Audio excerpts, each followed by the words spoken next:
And we are live. Hi. Oh, so this is gonna be another one of those nights where everybody laughs when we go live. No, Yeah. we just do it now on command. It's not even like we don't even talk about anything. We're just like, We just sit here dead silent until we hear you say that we're live. That's why I just interrupt everybody whenever I go live. I'm like, hi. I also wait until I sometimes intentionally wait till I see the volume thing moving in the background to know that people are talking. All right, now's the time to go live. Just to cut them off. Yep. Oh, so how have you guys been? Dying. hanging in there. Raven, thank you for the host. Thinking about interrupting people? Yes, HP Fox. Thank you for the resub, by the way. By the way, because Rojan failed to notice it, I think Tuesday or Wednesday last week, we got a new emote. So I'm gonna just brag about that for a minute. So yeah, affiliates got more emote slots, or are getting more are in the process of getting more emo slots. I just said emo slots. Emote slots. They might be the same thing. It depends on who you are. But yeah, so we've got our eye as an emote now, which is awesome. Unfortunately, it still has the old prefix on it, and Twitch basically told me no when I asked them about changing that. So we are stuck with that prefix, but that's fine. So yeah, you enjoy your new emote, everybody. This is a sub. If you're not a sub, drop a sub if you want access to the emotes. Drop a free sub if you've got Twitch Prime. You can always do that. That's always nice. But yeah, so new emote. I'm done promo whoring and being a shill. How are you guys? I believe by May we'll have up to 5 for tier 1s, which will be fantastical. Yep. No idea what I've got to get some more made. They're Yes. oh my god. We need a length of fail time- one. The length of time it's taking to authorize the new emotes now, because Twitch is just backlogged. As Like- everybody's been like, hey, guess what? Luckily, I got mine had really that quick. emote from our channel or our rebrand, and so as soon as I saw the email, I just submitted it and got it like later that night. I'm I was like, they're going to be ridiculously booked with it. I'm putting my vote in for a con save emote. Oh, I'm just thinking of a flat out fail emote. I think those are the same things for HP Fox. They are, yeah. Can we just get a die that says 10 on it? Because that seems to be the average number that we roll. I mean, It's just 10s. that's because 10's the average of a D20. Only you for guys some have people. average. Only for some people. Need I an mean- HP Fox crying emote. I mean, probably not wrong. Oh, a I- dying Oh, emote. can we get a dog emote? Can we not? Oh, I still wanted to do like some fun BTTV emotes for all the shows, representing like the characters or shenanigans or something. Speaking of crying, the Sunday game has a couple of those. Like, I've introduced characters, and I've told my roommate, I'm like, I just introduced a character that's going to break everybody's hearts, and just like, I'm sorry in advance, but not really. You mean it's not Gnome Depot? I mean, Gnome Depot's still there. That was a lot of fun. I won't burn Gnome Depot to the ground. I don't think I could do that to everybody. But Yeah, there's please don't. storylines going on that I'm just like, when they figure that out, when that comes to its conclusion, like, people are gonna hate me.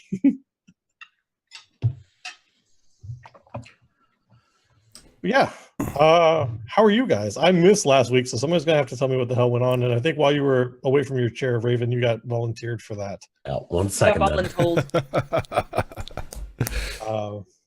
Snort up all of that cold medicine. That's what I just did. I saw you drinking a big old jug of Pedialyte. Oh, yeah, I It just helps. Just Now you just doing grind up lines the of NyQuil. just grind up all the cold medicine into a fine powder and just like go Godfather on it. Bury your face in it. Oh, Lord. It's better now than it was yesterday. That's good. HP Fox, how are you? Just because you're quiet, I'm picking on you. I'm all right. I've been elbow deep in doing another prop for another event saw Hunter that. and I have coming up. Yeah, you posted something on Instagram for that. Yeah, it's my first time working with Arduino, so that's been really interesting. And it's all, I actually have it right in front of me because I was working on it before the stream. It's all done on this little tiny chip right here to power those lights right here. I was going to show it off on stream, but I discovered when I was setting up my camera that instead of looking the way it's supposed to, it just looks like I created a mini sun. Yeah, it really does. Doesn't really show you what it's doing. You just see a big It's ball just of light. getting really bright and then it really pulses. not. Yep. But that was fun because I wrote the entire script for that myself with zero experience going into it. So it was a lot of trial and error. Looks like a Nice. little wrong colored mini arc reactor. It's going to be good. I'm looking forward to this, seeing what that goes to. Have you announced what it is yet? Nope. Okay. But there's also a lot more electronics going into it. So I will send you. I will not say it on stream. Then I will send you my guess. I think It's a lot of people could venture a guess looking at the shape of that and the color of that, but I won't actually say what it is. homebrewed dubstep gun, isn't it? Well, I know his You're next doing thing it is big. like Division. You're doing I a just big don't know much Far about Cry Division. 4. Or not Far Cry. What was that? Saints Row. Saints Row. Yeah, Saints Row had the dubstep gun. I should totally make that weapon. They sold collector's editions that had a dubstep gun in them, which does not surprise me at all. Probably one of the finest weapons in a game ever. I don't know. The big floppy dildo on a stick was pretty good. I actually just wanted to say big floppy dildo on a stick. So. What about was it an octopus launcher where it would be like all cute and go, I'm so sorry, and then explode? I don't remember that one. I don't remember that one either. Oh, you don't? I think it's No. from Saints Row 5. I think it's from one of the DLCs or whatever. It was hysterical. That series was a lot of fun. I kind of feel bad that studio got closed down and bought and sold off in pieces. Yep. Yep. There was also the not Armageddon. What was the name of that series? Super Destructible Environments was a big part of it. Gorilla. Oh, forgetting the name of it. Red Faction. Red Faction. Thank you. Yeah, same studio that did that one. I was gonna say Crackdown. No, Yeah, it Crackdown was just had a new either one. Crackdown or Red Faction. You said something, and I'm like, yeah, I've got that in my library. Yeah, it was Glorious still like game. a main part of the game was like destroying environments, blowing shit up. Yeah, it's amazing. It was on like Mars or something. Yeah, that was a lot of fun. Raven, how are you? I haven't seen you in a couple of weeks. Recovering from probably the Black Plague. Well, if you vaccinated, sorry, that's a soapbox. I'm just not going to get on. That don't work for me. That's whew. No, other than that, I'm doing good. I was all ready to go back to streaming 5 days a week, and then I promptly got sick, and I'm like, well, thanks, life. Well, poop. Yeah, But no, outside that, doing good. right on. Good. Zora, how are you? Well, like Raven, kind of getting over, thankfully, much faster this time around, the plague. It's just ridiculous that I got it twice in 1 month. Well, just Twice. Keep it away from me. Yeah. Too much shit going on to get sick. It's okay. I'll stay on Eastern Washington. I won't go near you guys. I'm just- But yeah, no, unlike last time where it took me 2 weeks to recover. I think I've been sick for probably a week now, and I'm already very much on the mend, which is really good. So I'm good. And then I'm actually really excited, and I'm actually really glad I'm getting on the mend because my niece is about to be born here exactly 1 week from today. So a lot of family prepping, a lot of family gathering. So we're very excited. Congratulations. Oh, thank you. Hopefully everything with that goes well. Yeah, no, we're excited. Rojan, how are you? What'd you get up to? Planning, and more planning, and when not planning, never winter. Right on. I actually jumped back into Neverwinter, I want to say like 3 days ago. And and I've actually been having a whole lot of fun with it. Warlocks at the moment are overpowered as shit. Oh, they're the great, like, temptation locks are the best healers in the entire game. No, fuck that. I'm just doing damage all over the place. I don't heal anybody in any games ever. When I first started playing MMOs, I mained healers. So I mained a healer in Dark Age of Camelot, and I mained a resto druid in WoW when it first came out. And after vanilla WoW and hitting max level with resto druid, I decided I was never healing anybody ever again. Like, nope, not fucking doing it. Zuzu, thank you for that 6-month resub. Zuzu, thanks for the resub. You guys drop your hearts and eyes and mimics and whatever else you have in chat. If you've seen, I don't know if you've read anything on it, but soon they are releasing Undermountain. Yeah. And everything is getting a complete and utter overhaul. Like, all the classes are being changed from and like being reworked from the ground up to better fit in with 5th edition instead of 4th edition. Yeah, I think the only thing that I saw in there that I'm not a super big, huge fan of is that lifesteal is going away. Yep. Because right now, like, that's how I keep myself alive. As a rogue, that's how I keep myself alive as well. So I'm just like, I want to just grind and get to level 70 for Ravenloft, and then I'm just going to go build a house somewhere in Ravenloft, and that'll be the end of my character. Maybe find one of HP Fox's characters somewhere in there. Oh, how many characters have you lost to that world now?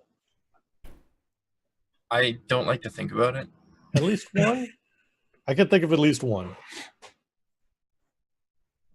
There's another one that you were playing that's probably still roaming around Ravenloft somewhere because we never finished that Ravenloft game. So that's I feel like he probably got lost in the mist somewhere. He probably got killed for giving up that sword is probably what happened to him. Look, that was the single greatest moment of my experience in that campaign. I thoroughly enjoyed that. Right on. Let's see. I got to building a thing over the last like 2 weeks. There's the tweet. If you want to see pictures of it, it's my first time ever doing anything like that, so it looks like poop. But it's poop that I made. It's a thing I made. I had fun with it, learned a lot, and I'm going to keep making stuff like that. I think I actually really enjoyed doing it. So it's a little like Hunter's Cabin. Toby, God, I'm real glad we don't have a quote system going on. We can change that. I mean, we did, didn't we? Have the bot. HP Fox, don't you dare add it to Hunters either. I see you like reaching forward to type something. If I knew what the command was to do it, I would do it. Yeah, we're playing Dragon Age apparently, and I missed last session, so I have no idea what's going on. Yeah, it was interesting. It honestly was a lot of fun once everything was set in the motion. We kind of got a little bit more of a feel for the game system itself, because it is not D&D. But I think since this is technically episode 2 and some people may be rejoining us, and this is technically Imp's first time in the game, I think we should go around and introduce our characters again. So everybody knows who and what y'all are playing. So who wants to go first? Volunteer HP Fox. Yeah, I I was looking at Fox as well. Yep. Blood magic. Yep, blood magic. Yeah, so I should be the ones, using that to control you guys, make you go first. Yeah, but see, That's how blood magic works. Blood magic has no effect on the DM, so. You say that. All right, so I am playing if you haven't guessed, a blood mage. Her name is Aesthea Varus. She is a Tevinter Altus, which is like the high class of Tevinter. She is from the capital, Minrathos, and she is not an outwardly friendly person, as we discovered last session. She kind of treats people like they are below her in a way, because I mean, she's from Tevinter, so she thinks they are below her. She is not afraid to kind of, step forward and tell somebody that they're wrong, or tell them that they're being stupid, and that something should be done this other specific way, because that's the way that the noble do it. So she's not somebody that's easy to get along with, but there's a little bit more going on below that rough exterior. So I think it's going to be really interesting as this campaign goes on and the characters start to kind of explore their personalities a little more. There's going to be a lot of really fun dialogue happening. Imp, what about your big boy? So I am playing Orzus, who is what? I'm so bad with the race names. I can say it if I can see it. Kunari. Yeah. Kunari, thank you. He is a Kunari warrior who I know what his personality is like, but I don't know that I want to say what his personality is like. I think it'll be more fun if people just see it. So he's a Kunari warrior. He's got he carries a shield and sword most of the time, but when like the shit hits the fan, he just drops them and pulls out this large spiked chunk of iron that passes for a mace. So, and it's just like, it's one of those, if that comes out, like, well, all right, shit's just gonna get ugly real quick. And Raven, what about? Oh, yeah. Sorry, What's up? I just thought of a key thing that I probably should say about him. He does not like mages at all. Like, oh, there's a mage on the battlefield. Yeah, he dies first. Typical Kunari. I'll What go was it? for so I have a micro break here. So I am playing Magnus Halek. He is a dwarf warrior, specifically surface dwarf and castless. Magnus has absolutely no sense of haha about anything. If the answer isn't hit it, you asked the wrong question. But it's fiercely loyal. But just if there's a direct approach, that is the approach that needs to be taken, which is going to be interesting acting with a mage that is going to persistently tell me, well, you're doing it wrong. So we shall see. And Zorro, what about your character?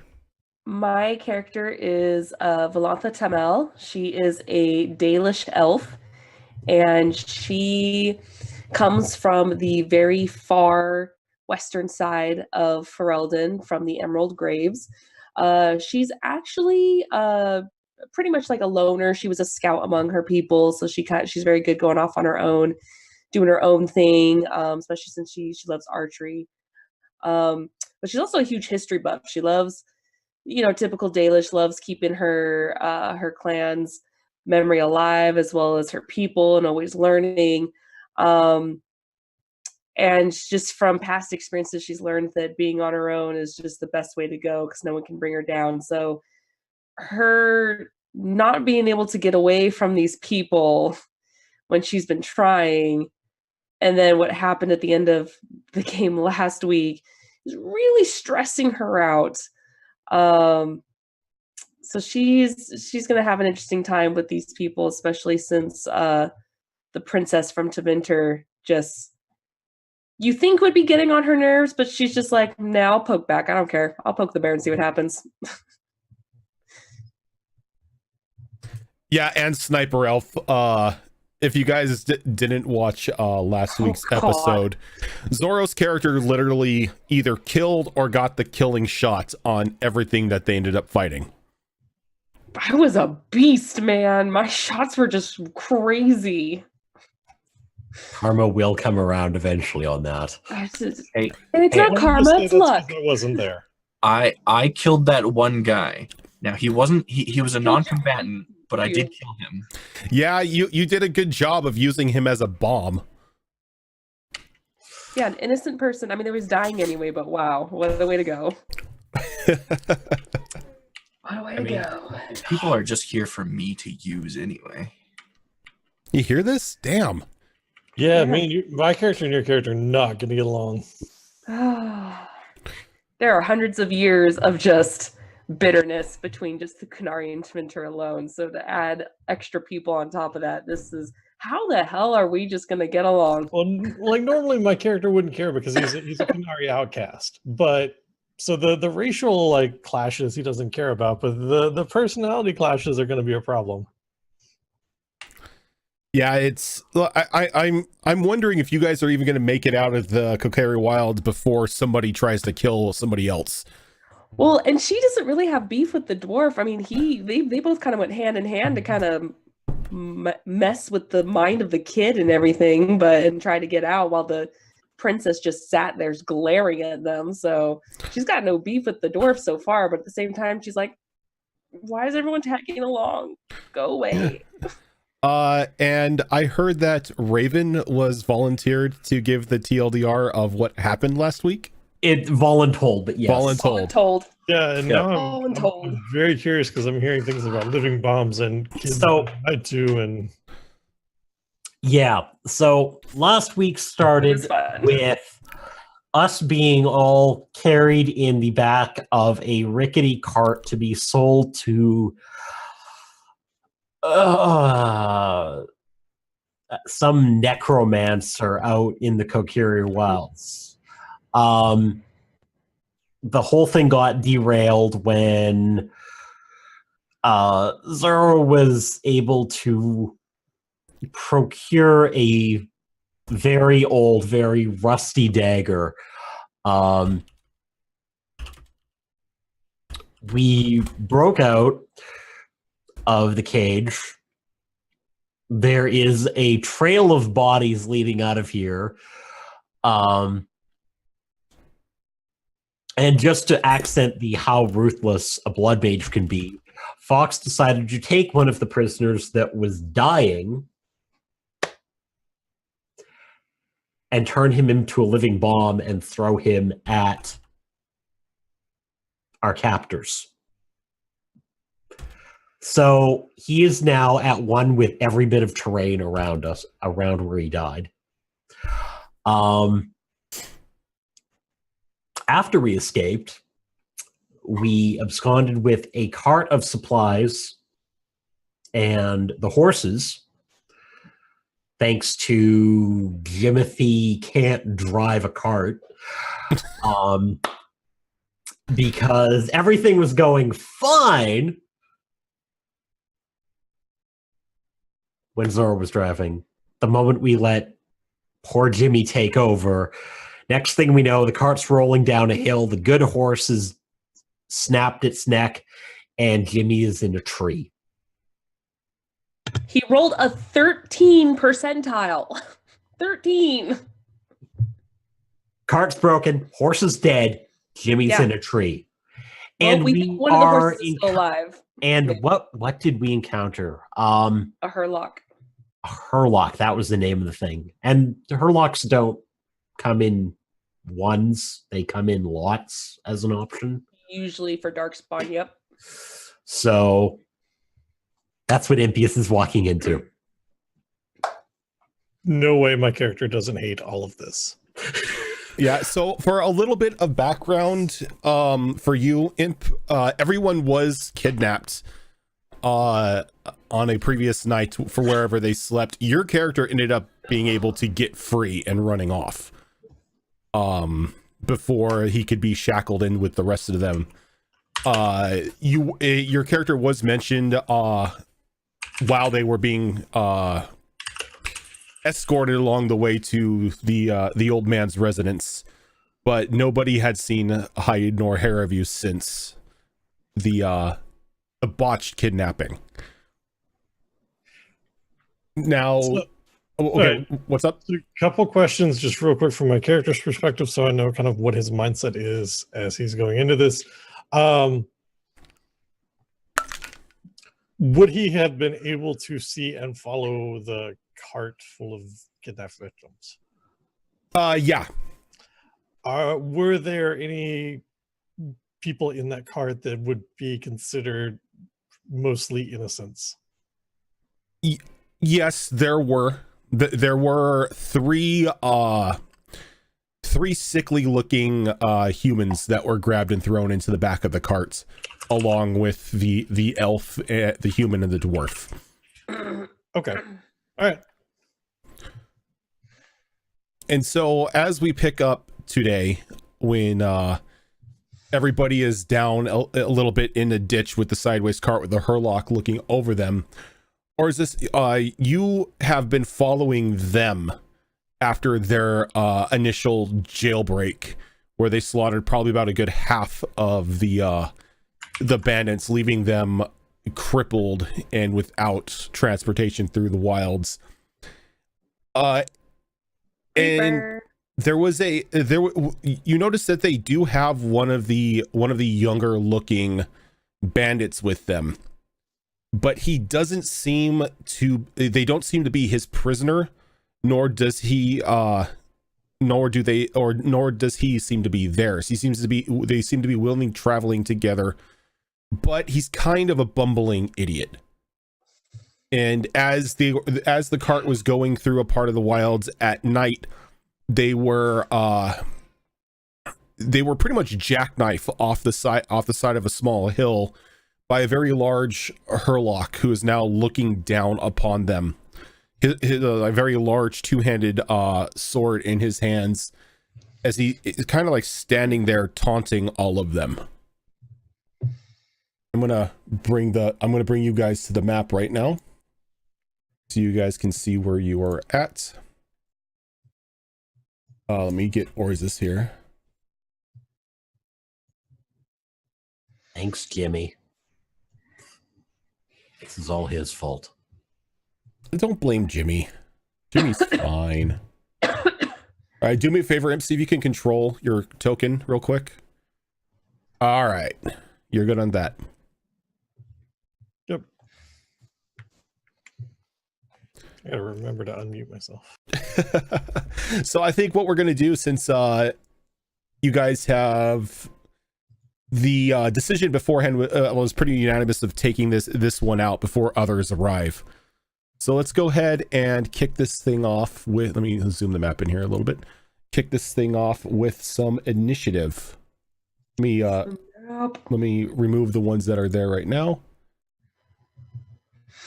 Okay. So initiative is dexterity, correct? So yes, your initiative is 3d6 plus your dexterity. Your dexterity modifier, I should say. Or whatever the dexterity points are. And then he is, what is his dex? 9 for me. Wow, I can't roll tonight. All right, so he has a 15. I'm on 14. Move this over here for now. Magnus, you said you're on a 14? Yep. Fox making up for that lack of dex. Orzus, what are you?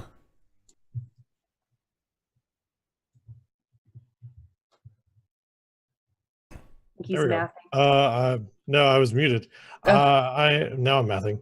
Was it 12? Is that right? See, 3, 5, 7, 9. 9. All right. Apparently I can't math either, so it's fine. Valentia? 9. 9. And Estia? 14. 14. All right. We got that taken care of. So the Herlock is going to go first. Oh Lord, I know what I need open. Everything. I need another monitor apparently at this rate. Dude, tell me about it. I've got 3 and I would like another 2.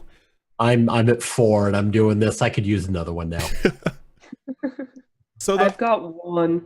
the Herlock slides down the hill and lands down into the muck with you, and just goes right for Estia, his two-handed sword raised above his head as he goes to swing upon the elf. Oh, for me. Okay. All right. I take it a 21 is going to beat your armor, your defense rating. Yes, it is. All right. So First time I'm getting hit ever.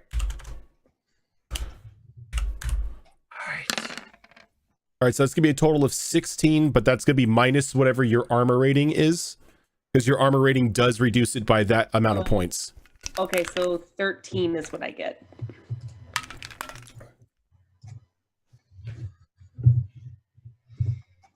Yeah. So your armor rating is 3? Yep. Okay. And I've got leather armor.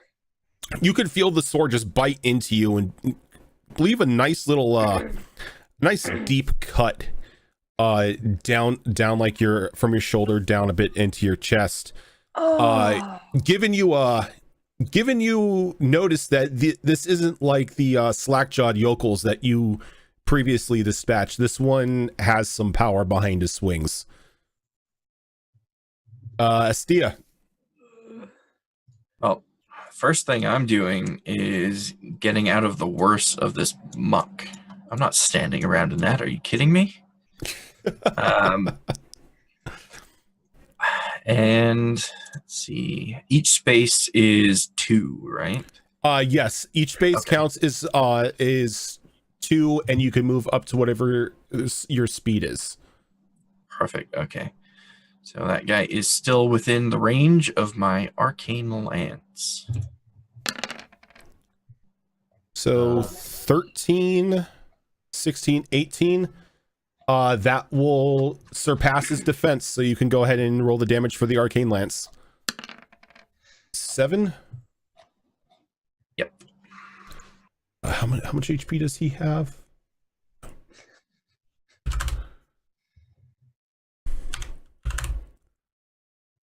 All right, so what does, like, since you are a blood mage, what does your arcane lance look like when you use it? So the arcane lance usually involves a wand or stave of some kind, but my wand is actually built into my gauntlets. So instead of like holding the wand out and forming the lance either around me or in my other hand, I just kind of hold my hand out, and these kind of red sparks and smoke appear in my hand for a moment, and then take the shape of a lance made of a bright pulsing red light, and then I just kind of motion in the direction, and it just fires. And you could see you see the lance strike true into the chest of the Herlock, but he doesn't really seem to give much response to it, almost as if his armor has stopped a majority of the impact. Though the recognition that there is something of magic in his presence kind of takes his attention away from the elf into you. Magnus. Okay, now that I've actually got the melee stunts page open. Okay. Oh yeah, the stunts. I forgot about stunts. That was the first thing that I was looking for. I was like, They're so good. Stunts are on what page? Melee ones are on 61. 61.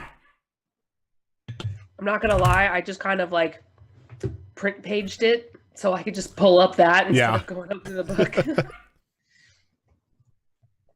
All right. How do I feel like dealing with this? What is...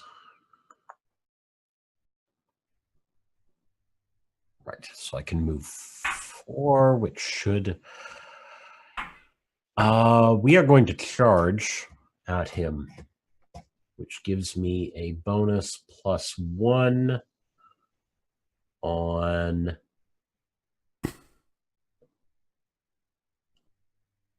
that.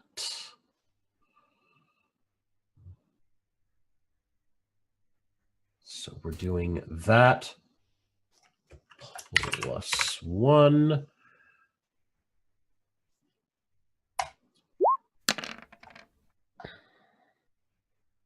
So that is 711. That will not beat the defense rating. No, it will not.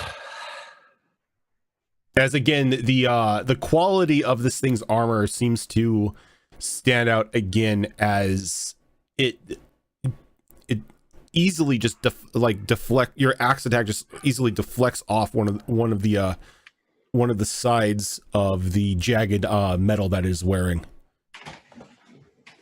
Valenthia.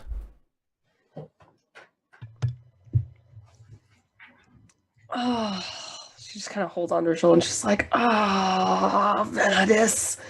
She's gonna go. Since she has a lot of speed, is it possible for her to climb this tree and find a little perch for her to shoot at it? Yes. All I would need would be, let me see here, to climb. Dexterity? Yeah, you can give me dexterity. Because it'd be a little bit of acrobatics here. So 4, 6, 8, 11. Yeah, this tree isn't too hard to climb. Cool. So I'll go ahead, find my little perch, and try to shoot it at its face like I do. Okay, see if I remember how to do this right. Jesus. Oh, I got doubles again, guys! Doubles again! And you got max. Yeah, okay. So to explain stunts here, if when they roll the 3d6, if two numbers are doubles, that means they are able to use special stunt points based off the stunt table to add to their attacks. The amount of points that they get are whatever is in the blue die. So here, with a double 6 and 6 in the quote-unquote dragon die, Zoro has 6 points to spend on the melee stunt table. And the important thing about stunt points is they only apply for that turn. Yep. You can't hold them over Yeah. to a different turn. But yes, all of that will hit easily. Okay, so I actually can do 3 things with this point system very easily. Yep, you could do 3, you could do 2. I'm going to use Mighty Blow to do an extra attack. It's to inflict an additional 1d6 damage. Yes. Oh, I need to roll the damage, don't I? Go ahead and choose what stunts you're going to do, because they may do other things on top of the damage. Okay. I'm also going to use lightning attack and hit him again. Okay, so rapid reload. Okay, so with 2, 5, you can't in rapid reload is 1. Yeah. Yep. Okay, so go ahead. So roll the that way I kind of yeah. shoot and then shoot again. Yep. So go ahead and roll the damage. So okay, if I remember right. Okay, so plus an additional d6. Plus additional d6, so 14. And then I'm gonna hit him again, but I have to do a whole attack again, correct? Yes, you have to do an entire attack again with the bow. That will hit. Okay, and then just the regular hit on top of that. All right. So you launch 2 arrows down, and the first one embeds itself into one shoulder, and the second one embeds it into the other. But he kind of shakes it off a bit and just lets out a roar of frustration up at the tree, kind of echoing out across the wilds. I just did 21 points of damage, guys. Holy shit snacks. Orzus, as you were tracking them, you saw the Hurlock knock it down. And right as you're going to you're trying to figure out what movement you're going to make, you see Estia run out into vision, and you see her cast the arcane lance. down towards the Hurlock in the small off the side of the hill. Okay. And I know that. Well, yeah, I know that those are the ones that were kidnapped as well. So that's fine. All right. So I can move. It's 2 squares per. It's 2 movement per square. Yeah, 2 movement per square. So what is your total movement? So it's 11. So 11. how do I do it with halves? It's rounded down, so you can move 5.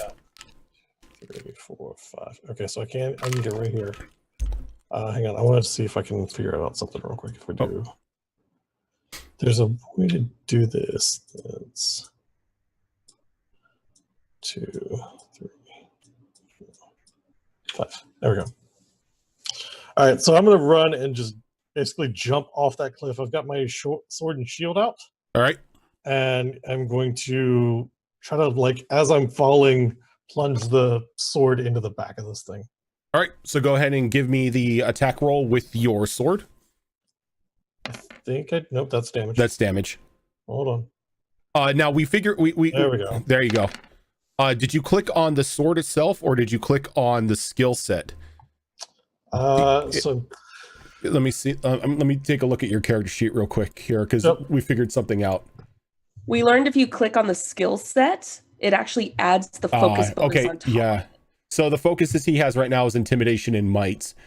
Oh. So yeah, he would just click the roll off of the hammer, the sword itself. And with a 5, 9, 12, you do strike him. All right. So digging that sword kind of in and like pulling it down as I fall. Oh, damn. Okay, so for max damage. So everyone sees this rather large Kunari just jump from the hillside where the Hurlock once was, and just bring the blade of its sword down into its shoulder, just embedding it deep. The Hurlock kind of like trying to dislodge the blade as he just turns his head back, like a little convulsing a bit, as the blade kind of has maybe done some internal damage to its right side, but it is still up.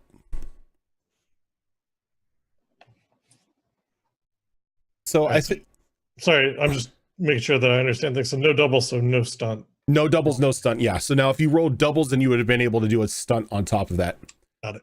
So it kind of like surveys the area around them and figures that the Hurlock, not the Hurlock, but the Kunari that just fell out of the sky is probably the biggest threat. As again, it lets out this bellowing roar as it spins with the two-handed sword, trying to hit the Kunari, but due to the amount of people around him and everything, he is going to get a negative.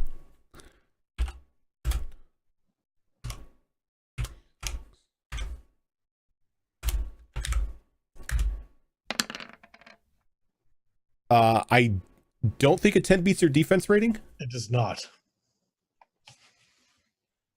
All right, so because you've got the shield as well, huh? Yeah, it does not. So like you deflect the blade away with your shield in keeping the sword lodged into its shoulder. Estia, you notice some rustling behind you after the cry went out.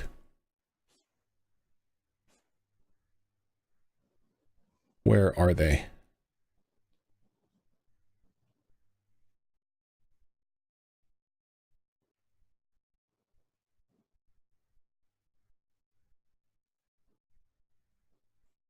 As two Genlocks like crawl out of like these little makeshift burrows that they had dug into the hillside. Let me go ahead and roll initiative for these fine gentlemen. Bye, Felicia. Okay. Let's see.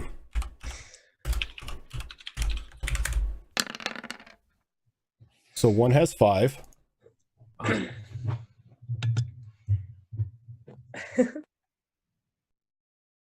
I want to remind everyone at this point that I have literally no armor. Sounds like a And mage this problem. one has 11. So you're just out there naked? I mean, I have clothes, but Well, then you got something on. I mean, they don't give me any armor bonuses. That sounds like a mage problem to me. Yep. It is very much a mage problem, yes. I mean, mages in Dragon Age are literal glass cannons. Before we get started on the next round, do we want to take a break before we? Yeah, let's go ahead and take the because it is getting to be around 7:30. So let's go ahead and take our first break. You guys that are watching at home, hanging out, thanks for being here. We're going to take a quick 5-minute break, get up, stretch our legs, all that good fun stuff. If you haven't done so already, hit the retweet on the tweet that I just linked in chat a little bit ago. Cost you nothing, does a lot to help the stream out. Really do appreciate it. Thank you guys for being here. We will be right back.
All right, we are back.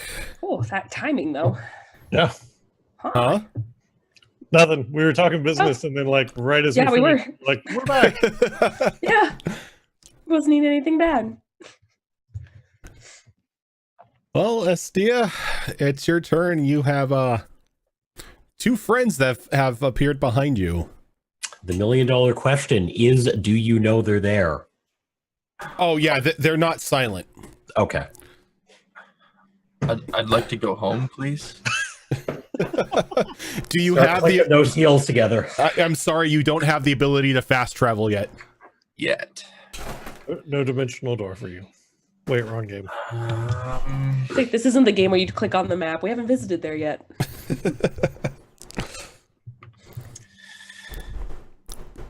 What do I want to do here?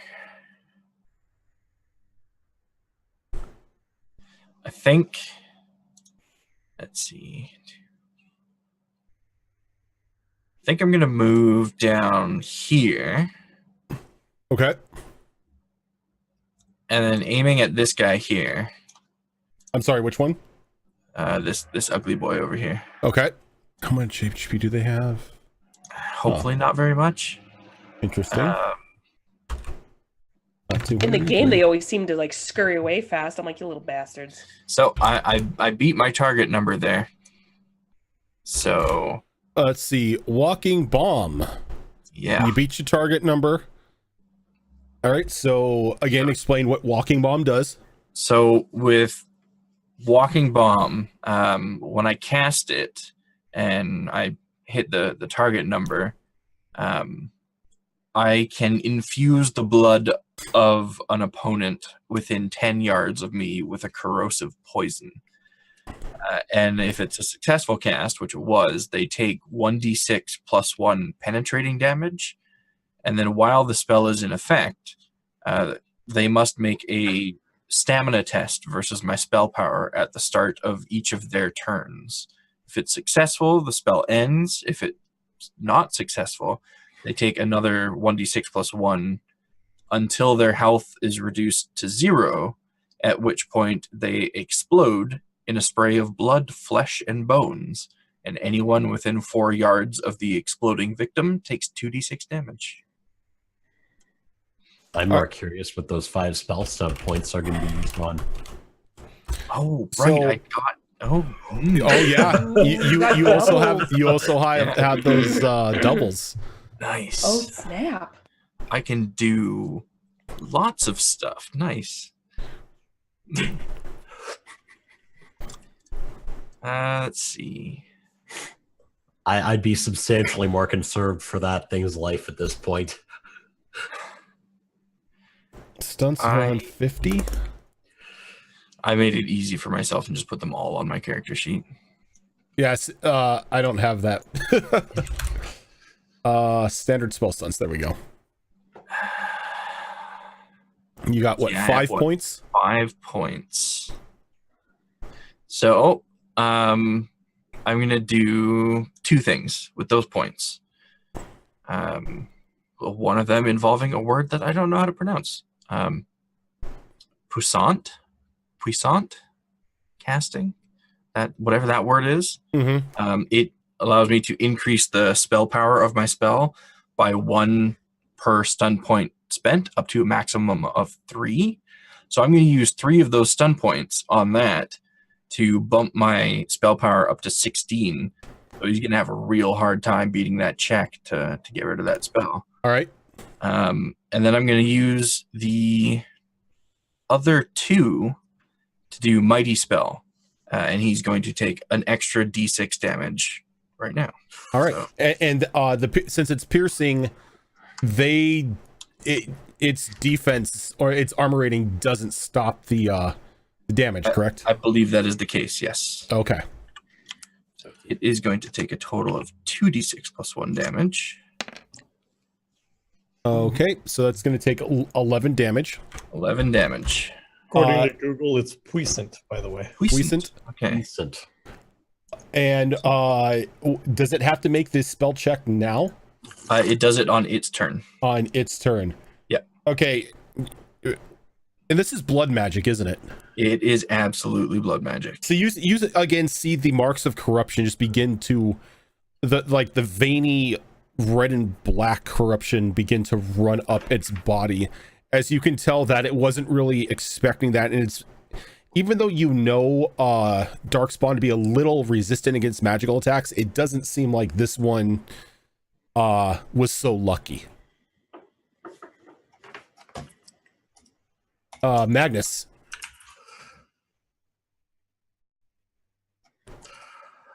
All right. I can close this finally. All right.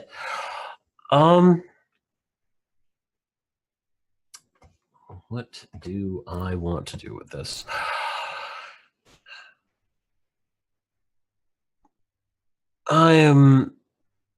Is the thing with the is that Jimmy? That's that's Jimmy in a tree. That's why I marked him pink, so you guys would know that he's a friendly. We're gonna move slightly around this thing, and we are going to make a damn good attempt to take the head off this thing. Let's see, for 4, 7, 9, 12, that will beat it. That will match its defense. So I believe matching it. Let's see, do you have to match it or do you have to beat it? You start the attacks, must be able to make an attack roll, ability test based on blah blah blah. Your attack roll is basic ability test. If your result is equal or greater to, you hit. All right, so yeah, so you will hit him.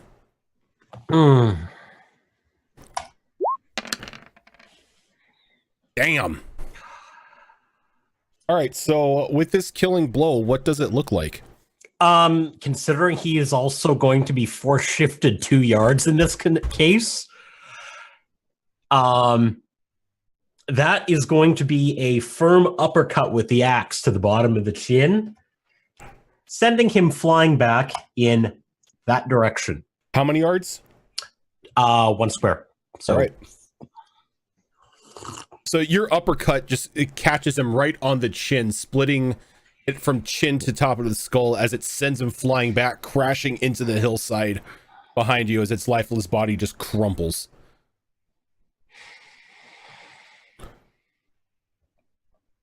Good. All right, so not Sick Boy. What is their speed? Their speed is 7. It's gonna run over here. It's gonna take one of its little throwing axes, and he's gonna make a attack towards Estia.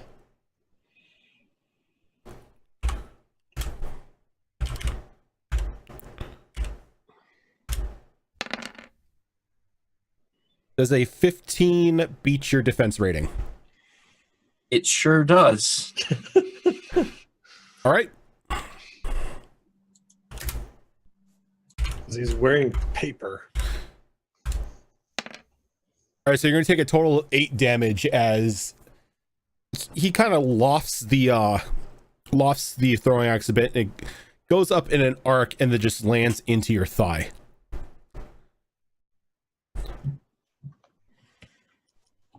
Valanthia. It's Valantha. I think Wanting there's an to add that I. I. There's no I. Look, I'm having sorry. the same problem. Look, I'm sorry. It's an elf. I expect there to be an I in the name.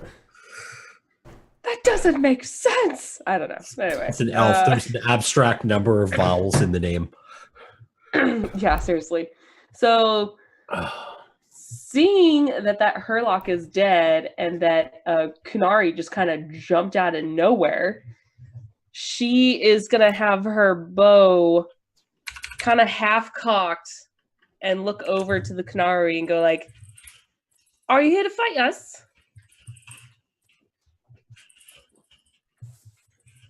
He just kind of looks at her and doesn't respond. Is your stance aggressive? Considering his sword was just buried in the back of that thing, yeah. All right. She's going to keep an eye on you and start shooting towards this guy, thinking that the dwarf's got it handled. Okay, so when you say you keep an eye on him, do you just like point the bow and arrow the other way while watching him, or do you like actually line your shot up? No, I line my shot up, but like I still have him, like the way I'm pivoted. Oh, peripheral vision. I can see him, but it's in my peripheral. Yeah. Oh, okay. Because I thought you just like looking at him and just very nonchalantly just shooting an arrow. That would be so cool. Not until I'm a higher level. Then I'll be more confident. So let's try this. So 8, 11, 14. Yeah, that will beat the defense rating. Yay, my doubles. That's terrible. So is it 1 point? So you have one. You have 1 point for stunt. Ooh. I just realized there should have been a stunt against Estia, but that's my fault for not recognizing. Okay, since I only have 1 point, I'm just gonna do got real nervous. I'm just gonna do rapid reload. Okay. So nothing too crazy, but yeah, I'll go ahead and I'll roll for the damage. All right, so 10. Yes. Your arrow bites in through like the jagged armor and leather that it's wearing, but it seems the piercing doesn't seem to go as deep as you would normally expect it to. The quality of the armor is still surprising of what your average foot soldiers of the Darkspawn are currently wearing at the moment. All right. And I'm still staying in my tree. All right. Orzus. So I think Orzus is going to just rush. I think I can get there. Let's see. See if I can remember how to actually do this. Nope, that's not what I wanted.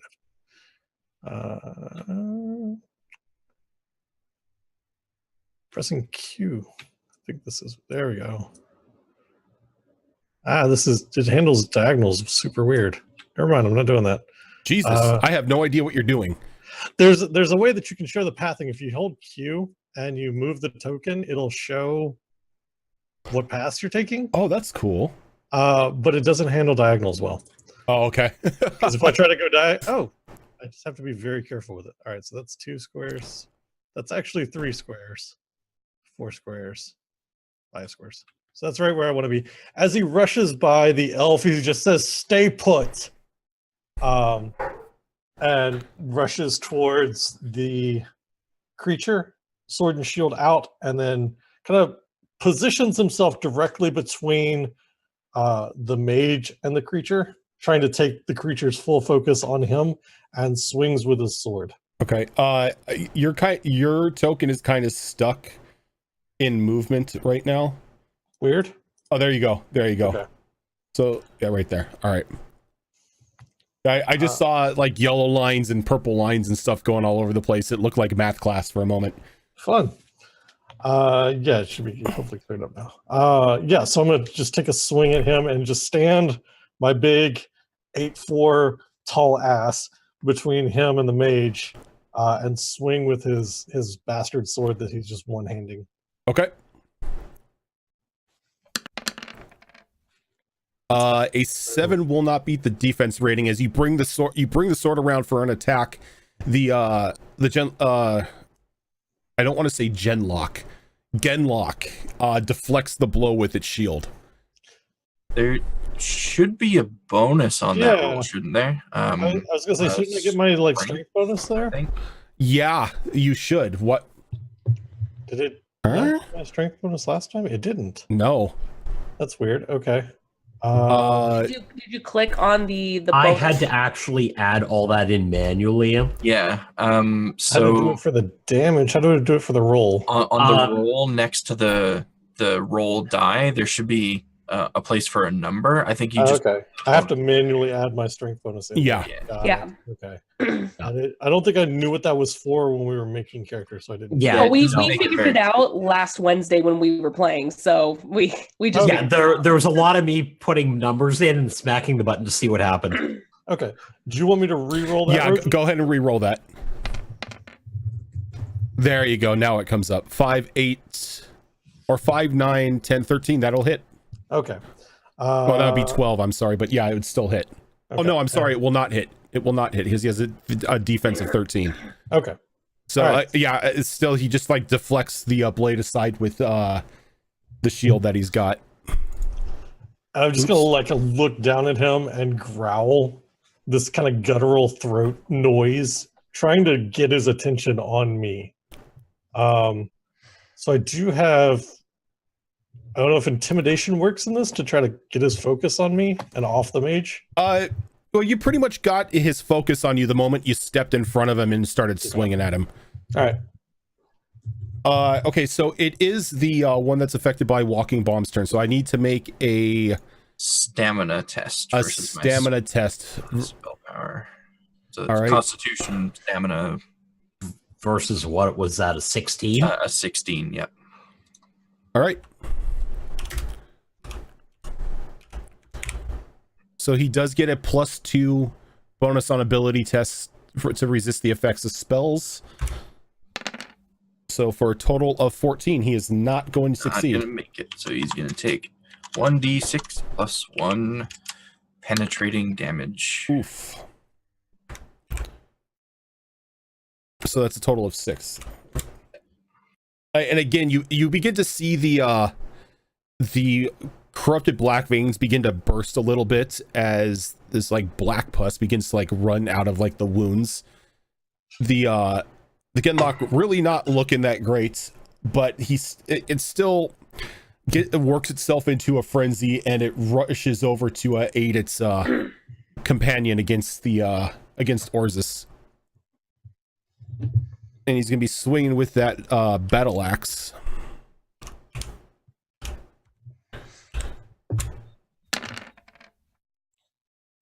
All right. Orzus, does a 15 beat your defense? It does. All right, and it did roll doubles, so it does have stunts. So it's got a total of 6 points. So using its favorite ones, it is going to do Mighty Blow to inflict an additional 1d6 and then knock prone. And let's see, what else can we do here?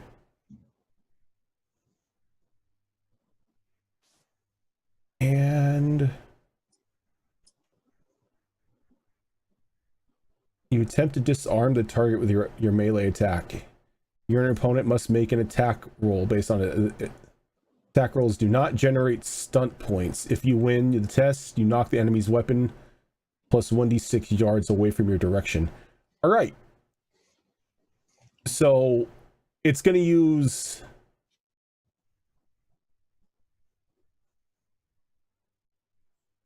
Pierce armor is also quite miserable. Yeah, but it's half the armor rating versus the attack that you're on right now. Oh wait, that's half his armor rating. Yeah. Okay, yeah, because I was looking at disarm and that would just take his arm away. So yeah, we're gonna do Mighty Blow, Knock Prone, and Pierce Armor. So the damage that they roll on normal for a battle axe is 2d6, so it's gonna be 3d6. So it's going to be 10, and since it did use Pierce Armor, your armor rating is going to be halved for this. Okay, so I'm going to take 3 points of damage. What's your armor rating? 14? No, oh, wait, not not my your defense, my armor rating. Okay. Yeah, your armor Sorry, rating. Realizing that those are different things just now. Yeah. My armor rating is 4. Okay, so with this, your armor rating will be 2. So Okay. you'll take a total of 8 HP of damage. Okay. And you are knocked prone. So until you get up, any attacks that are on you have a +1 against them. Or +1 added to them. That's bullshit. Estia. This whole situation is I don't want to be a part of it. So I'm going to move down here, which still has Sick Boy in the range of my arcane lance. You know what happens every time you keep going by yourself, right? I'm just trying to get away from the things that are chasing me right here. If more things chase me over there, I mean, it's not my fault. It's not my fault I keep pulling the raid. So, aimed at Sick Boy. Sick Boy for 4, 7, 9. No, that will not hit. The arcane lance is going to go wide on this one.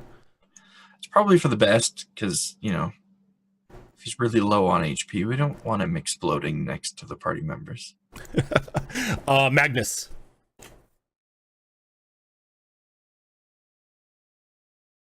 Alrighty. Since I do not have that high movement,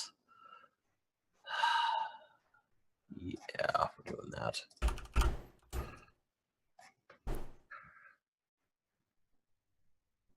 And we are going to lob an axe at that one.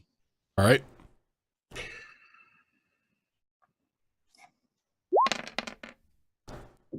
Let's see. 3, 8, 10, 13 will hit. All right, and he gets absolute minimum damage. Yep. As you throw it, and it doesn't really. It's not like as it hits him. It seems to just like nick him and just fall off to the side next to his feet. That's unfortunate. And kind of with like a mocking yet triumphant bellow, he lifts his arm, his shield and axe up for a moment before bringing the axe down on top of Orzus. And they do get a +1 for this because he is on the ground.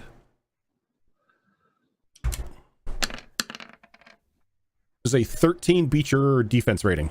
It does not. It does not. Okay, so like the axe comes down, but you're quickly enough able to bring the shield up and deflect it away before any damage can be done. Valentha. Ooh, seeing that the Kunari just kind of charged in, she realizes that even if he is an enemy, the priority is the Darkspawn, so she's gonna keep ignoring him. But since he's on his back right now, she's got a nice shot to both. You know what? She's seeing this one just being super gross right now, and she's like, huh, I've seen this before. She's going to go ahead and she's going to shoot it. Okay. That will hit. And double! Doubles again with 2 skill points. Or 2 stunt points, I should say. Yeah. I really would love to use disarm, but I don't know if it's a melee attack, and I don't have a melee attack. Disarm would be you would like he would roll against what you just rolled, and if you won, you would just shoot the weapon out of his hand, and it would knock it a certain distance away. If you want to instead of damaging him, disarm him. Got it. Okay. No, I definitely wanna. You know what? I'll use my old trusty mighty blow. Okay. Put him out of his misery. An additional d6 damage on top of the roll. So 9 and then additional d6. So a total of 11. All right, so Fox, when they die, they explode, correct? Yes. Okay, so... And everything in 4 meters of them takes 2d6 damage. Okay, so... Your arrow hits him right in the head. As you can see, the body swell up for a moment, and it just explodes in a shower of bone and gore, covering Orzus and the other Genlock. So, yep. So both Both not penetrating damage. It's just regular damage. All right, so both Orzus and the Genlock are going to take 8 damage. Minus my armor. Defense. Oh no, yeah, your armor rating. Yes. Okay. I'm taking 4 instead of the 8. Yeah. Okay. As bone shrapnel flies out and pierces various parts of your body. I want to say I'm sorry, but I don't know you, bro. All right, Orzus. So I think being down in the mud, covered in, well, mud now, and covered in bone and organs, I think he's going to push himself up, leaving the sword and the shield in the mud, and pull out the big-ass warhammer that he's got on his back, and just swing it into this Darkspawn. All right, the beat 'em stick. Yep. All right. So, like, I've had enough of this shit stick. 6, 7, 8, 11 will not hit. Just rolling like shit. You know what it is? It's not a mage, so you're. I picture your maul having like just etched on one side this end towards mage. As you go for a mighty swing and it just ducks out of the way. I'm not used to fighting things so short. And it just instinctively lunges in with its axe to counter your attack. Oh wait, no, that's the wrong one. This is the dead one. Never mind. Estia. Well, I don't know whose side that Kunari is on, and I don't want to take any chances. So I am going to scoot my way down here behind this raised bit of land there. Okay. And I'm going to attempt to heal myself because that went so well last session. Yeah, this should be entertaining. All I have to do is roll above a 10. Come on. The fails were just wonderful. It was disgusting. Felt like it was karma. Oh my god. 9. It took me 4 attempts last session. Yep, that's just a to try to 9. heal myself once, and all I have to do is beat a 10. That is not going to heal you. No, it's not. That's the lowest target number for any spell in the book. It's literally like one of the easiest spells. And that's the one you keep bungling on. Magnus. I don't have faith in our healer. I am just trying to clarify here. Can I do my full movement and make an attack in one round? Yes, you can. Okay. Well then. Because charge says half my movement. Which is why I'm confused. No, if you're going in for a charge, because I believe charge adds half your movement again onto it? No, I believe charge adds bonuses to the attack, doesn't it? It does. Yeah, so that's the downside. Okay, so we're gonna get over there. And we are going to see if we can give him the exact same treatment as his larger counterpart. One of those. That will hit. And Total of 15. Nice. That will kill it. So same thing, the uppercut. And that direction, please. All right. Is it like just the same action? You just bring it up and uppercut him back? It seems to work. In Orzus, you see the dwarf just once again run over and just with a well-placed uppercut, catching it underneath the chin, just sends it flying 2 yards back again. Its body once again just crumpling lifeless.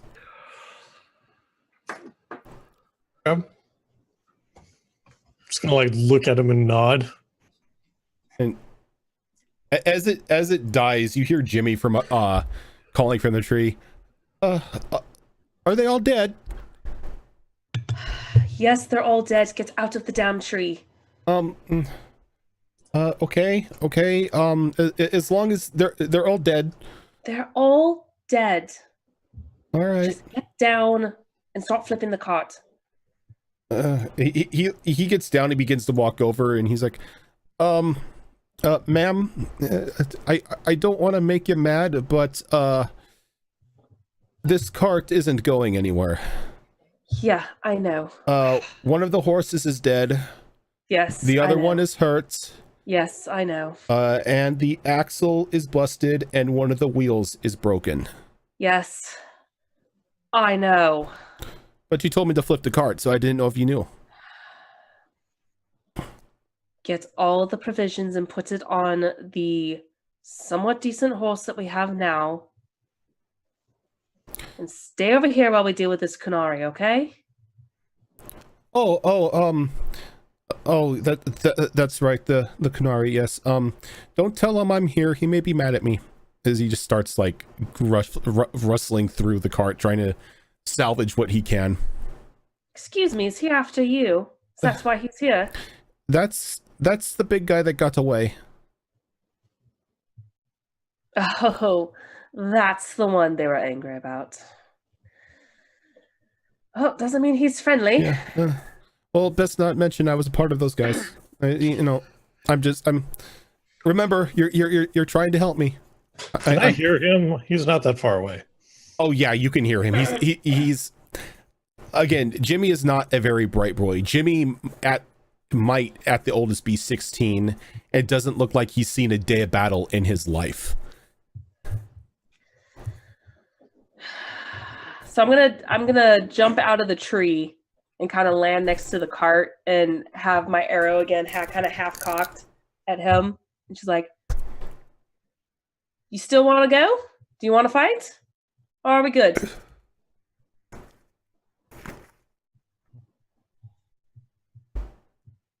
So is that me or Jimmy? That was it. You. Oh, he completely ignores her and begins walking in the direction that he last saw the mage. Don't kill the mage. It's technically with us. Is she though? I resent at least 3 of those statements. Well, against would imply that she's tried to kill us.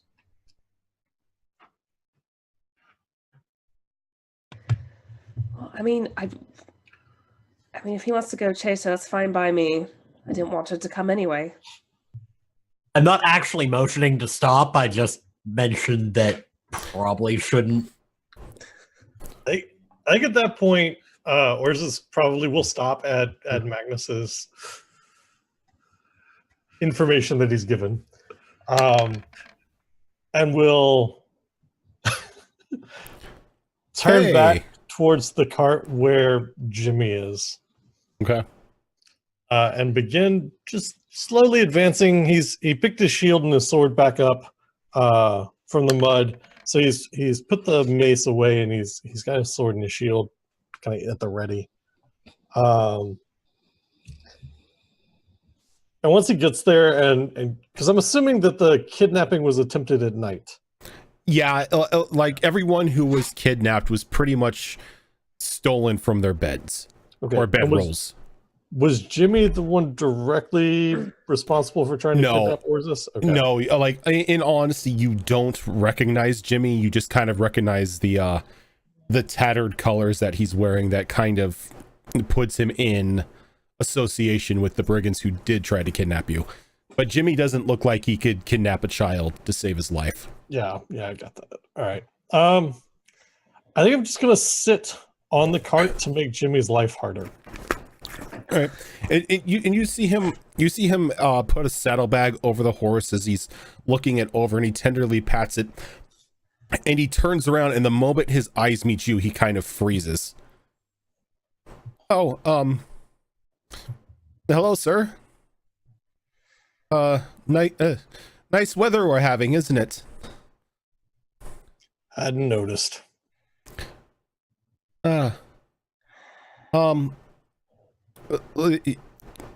Look, don't kill me, please. I didn't want anything to do with that. I was kind of picked up like you, but I was forced to work. Jimmy, you couldn't kill anyone that didn't involve driving a cart off a cliff. Although he almost killed us. I mean, yeah. Listen to Magnus. I couldn't kill a fly. Well, you I'm a killed a farmer. horse. No, that wasn't my fault. That was the Herlock. He knocked us off the cliff. That wasn't any my doing. He Guess you weren't blindsided paying me. Attention. This is exactly why I wanted to drive. Okay, just get the horse then, and we'll just get provisions. We'll carry what we can and just keep going north.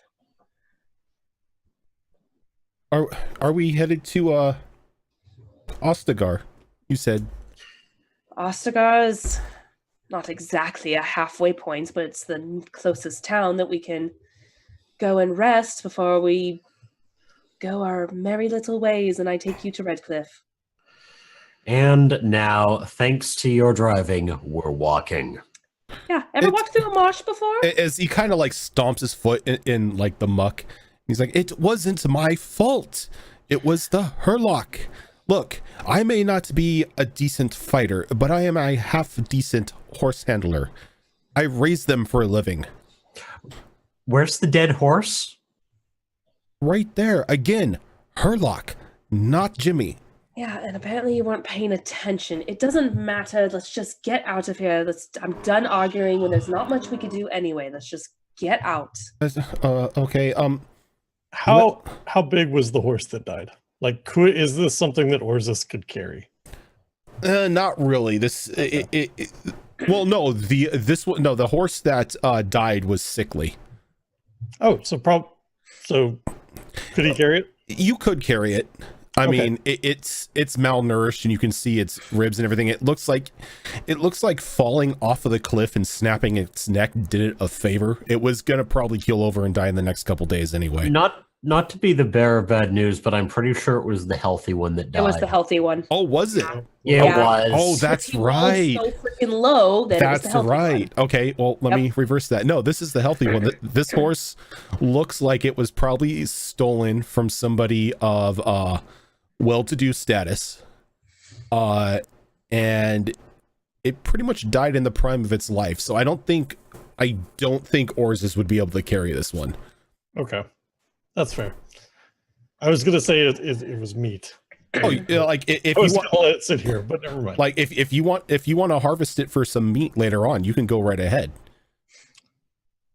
Right, but I can't carry it out of the muck if it's the healthy one. So Yeah. that's why I was asking. Are you like carrying it for like a distance or just pulling it out of the muck? No, I was gonna throw it over my shoulders and like fireman carry it. Oh yeah, no. Well, what is Orzus's strength? It was fairly high from what I remember. Hang on. It's a 3. A 3. I mean, if you want to attempt it, go ahead and give me a strength roll, because I think you have might, don't you? I do. So 6, 9, 10, 13.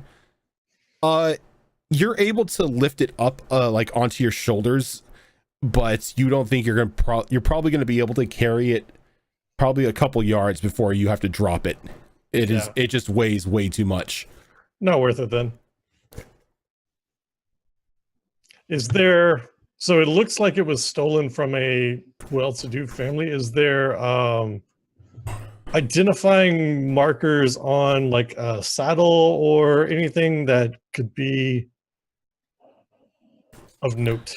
No, it seems that the brigands had stripped it of any markings of property. Okay. In that case, I will probably just look at it and disregard it. It's like, okay, well, Biscuit here is ready to go, but I don't know how long she's going to be able to last. Yeah. Where is Miss Estia? Who cares? Let's just keep going. Well, she was a part of us. Not really. She kind of. I call out, are you intending to walk on your own, or are you coming with us?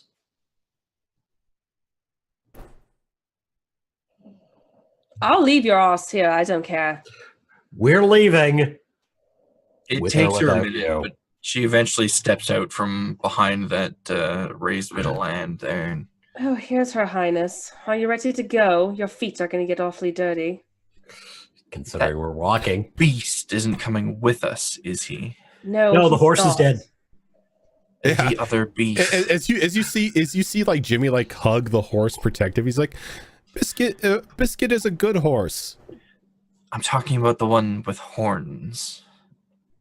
Why Horses would don't he have come with horns. us? And Orzus pushes himself up off of the turned over carriage and just begins slowly making his way through the muck, very intentional with each step towards the mage. Hold yourself, beast. I have no intent on fighting you. I just don't want to accompany you. Use that word again. I'm only calling you what you are. Use that word again. Girls, stop fighting. Let's just keep going. Just leave the Canary alone and let's go. I will leave you here if you're not over here in the next minute. I will leave you. I don't have time for this. If you weren't holding the only provisions in this damn marsh, I would leave you behind. Oh, I'll leave you a sack if it means it gets you off my back. I'm not taking your charity, elf. Oh, trust me, it's not charity. It's more of just getting rid of some baggage. Of which you seem to have plenty. And I'll take it all. As is Jimmy's like looking at like the two of you just have like spitting back and forth, she just starts slowly moving Biscuit along. See, we're already leaving without you. Bye, princess. Well, the boy promised to get us out of here, and I won't let him out of that promise.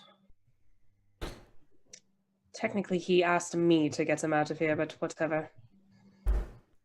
Well, he gets me out of here, or he never leaves this marsh. Well, I mean, if please don't make me explode. Then start walking, boy. I am. You're arguing. As he like walks past you with like the very sickly looking horse. The horse maybe looks like it's got a day left in its life if you push it. The temptation to blow up that horse right now is real. I'm walking along with him, and I'm just like, bye, Felicia. And I'm just walking. Very were you reluctantly coming? go with. All right, so you guys can begin to. Who is leading the group right now? Since not Jimmy. since you guys are technically still in the Kokiri Wilds and you're making your way north to Ostagar, and you can't really count on Jimmy's lack of direction. Nope. Considering I'm going to be maintaining somewhere between a brisk walk and a jog at all times to keep up to everybody, I'm not leading. I just made a mistake. What? I have blueberry bye, and I thought I was refilling my cup with it. I just poured it into my soda. I now have blueberry bye Diet Pepsi. That's not how you That's get the the thing. blue. Oh, so it's not any worse than it already was, so it's okay. I disagree. I'm not a diet fan. I really don't have a choice. I know. That's gonna be a flavor. Oh my. All right. Wait, the Canary's following us now. Well, he did technically help us kill the Darkspawn, and That I'm not one to turn down help. okay, I feel like I'm just picking up people along the way, and this is turning into a caravan, and I get that. The Kunari, or is this like turns and begins to walk off? And Jimmy calls like, "Sir, yeah, no, you may want to stick with us. This isn't a good part of anywhere." Yeah, apparently there's a necromancer out there somewhere Hmm. that they were going to sell us to. Sounds like you're walking away from a fight then. Or is it running? Yeah. Not really either. If it's wasn't any of our business to begin with, what do I care? It's not currently our problem. He shrugs and keeps kind of walking off into the wastes. Can you take the mage with you? I'm sure you'll be excellent companions. What exactly is your problem with me, elf? Oh, if I tell you, my face will just start to turn blue. So, Hey, who wants breakfast? I can make breakfast. As Jimmy calls out, like sensing the tension, like everyone getting ready to kill one another. I think Orzus stops at the mention of food. I could eat. fine. Let's all just take a break right now. We've been walking for a little bit before this happens, right? Yeah, like before this happens, you've been maybe walking for about an hour and a half or so, and the sun is finally starting to come up over the horizon. Okay. All right, fine. It's time for a break anyway. Especially that horse. He pats Biscuit on the side, and he quickly like takes off the supplies, makes a fire, starts getting it going, and then he gets into like the food stores that he brought and begins to throw on a couple things of like meat and onions, and pulling out a couple bags of wine as well. Like, well, on the bright side, well, I can't say I had no hand in it, but they ransacked an inn before we hit the wilds, so we have food. Right. All right. Well, can you make food better than you're driving? Oh yes. I'm actually an excellent cook. All right, go for it. She's gonna go seclude herself, kind of near a tree. And Jimmy begins just to like hum to himself, starts cooking the food. You see, like any tension that he may have had has just like completely washed away from him as he just begins to prepare the meal. Letting the rest of you do your own little thing for the time. What are you guys doing while Jimmy is preparing food? Cleaning the mud off my sword and shield. How loud is Jimmy humming? Not really loud. It's like he's humming to himself. Okay. I'm going to perch on something taller than myself, see if I can get a good look around the area. Okay. Do you have seeing? No. Okay, so just go ahead and give me a perception roll. Okay, one of those. 9, 10. All right, so as you perch up and you begin to like scan the horizon, you can see off in the distance to the east a bit of smoke coming out of a chimney, like off into the distance.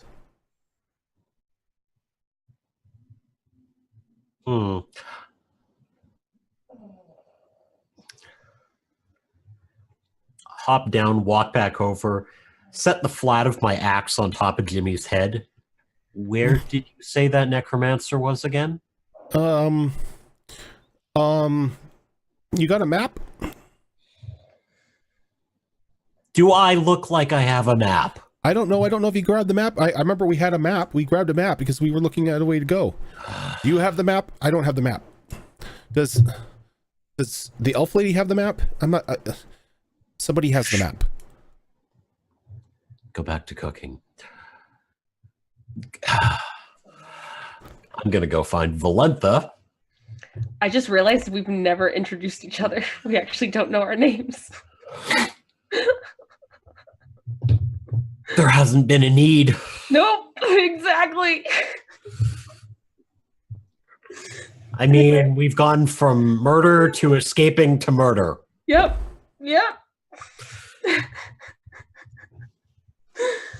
Anyway, sorry, continue. I'm gonna go find Valentha and kind of point towards the where I saw the smoke coming from. What's he see over there? Smoke, probably coming out of a chimney. It's too I don't light. know this area very well. I was hoping you might have a clue. Well, let me see if I can get a better look. I'm gonna climb the tree I was leaning against and see if I can see in the direction he just pointed at. All right, you do have seeing, correct? I do. Yeah, go ahead and give me that roll. So 8, 10, 16, yeah. Wait, no, not 10, not 16. 6, 8, 11, 14. Yeah, so you climb up and you can see that there is you can see like a clay and mud roof of a small dwelling off to the east with a billow of black smoke rising out from its chimney, giving off a thought that its inhabitants are just getting ready for breakfast, just to start the day. I'm gonna climb back down. Be like, well, you're not wrong. It's definitely not from a campfire. It's from a house. It's And not too far from here. apparently Jimmy doesn't know where the necromancer was. Oh, Do you say right. that? Do you say that loud enough for Jimmy to hear? Yes. I said, if you got me a map, I can show you. Oh, I will get you your damn map. And Thank I pull you. it out of my pouch and lay it out. And he goes, okay. This is where we are, right here. Oh, it's right Where's the there. necromancer? As he points off to the east, and there's like a small brown X carved in, like marked in blood on the map. It's right there. I thought you said it was further west. That's west, isn't it? No, we're going north. Ah, So what you're telling me is the smoke over there is potentially where we were going to be taken and sold by your incompetent little band of idiots. who could potentially still be behind us? As he looks up and he goes, I guess. I don't know. They probably aren't following us. We took their horses. They probably just broke apart after you killed the leader. He was the only thing holding the group together. Now that he's dead, there's no guarantee of money. Or they're going to come kill us for stealing their horses and their supplies. They're fine. You're fine. They won't find us. I think once Orzus kind of overhears all this, I'm assuming there's like bacon or something in the pan. Like you as you're having that conversation, you can see that he has like cooked up like a stew with some hunks of bread and fruit, and then long strips of bacon. I'm gonna reach into the pan and just pull a piece of bacon out, and then walk off towards the smoke with the piece of bacon, like just chewing on it. Where's he going? He hasn't had breakfast. I think murder is going to be breakfast. And yeah, that's not the swamp witch or anything, correct? Witch of the Wilds? Only if the Witch of the Wilds is an old man. No, that would be A wizard, right? a wizard, not a witch. No, it's a man. No, that's what they called him anyway. All right. Well, since you destroyed our carriage, I suppose we could hop on over there and see if he has one and steal one. Maybe any other horses he has. Yeah, maybe, but are you gonna eat first? I just made breakfast. We can eat along the way. We've got some time. There's a stew pot. I don't think you can. Who's gonna carry a stew pot? That's weird. It's gonna get cold. Well, once we lighten the load, it'll be a little bit easier to carry now, wouldn't it? What? You're carrying it. Oh. Okay. I'm assuming it's a small pot anyway, because a large pot would be extremely heavy to be lugging Oh, around. no. It's like a small like camp size pot. Okay. So yeah, so she's gonna grab her own like in a bowl, and she's gonna be like, "Thank you for cooking," and start walking. Jimmy has officially been promoted to pack mule. Right. He kind of fucked us over. Jimmy's new name is now Biscuit. Yeah. So how long did it take us to find a spot to set up like the campfire and everything and to cook? So like before the smoke was noticed, you were probably there for about a half hour. Damn. Okay. So like Jimmy walks over and like he hands everyone who's still there a bowl. And he's like, and he looks over at Magnus and he hands you another bowl. Like, can you give that to the large gentleman? I have to carry this. And he walks over and he picks up both sides of the stick, the crossbar that's holding the pot, and he begins to walk, trying to catch up to Orzus. I'm going to briskly trot beside Orzus and hand him a bowl as we're walking towards the smoke. Just like without looking over, kind of reaches down, takes the bowl from the dwarf for Magnus, and just like downs the whole thing. Offers the empty bowl back to Magnus.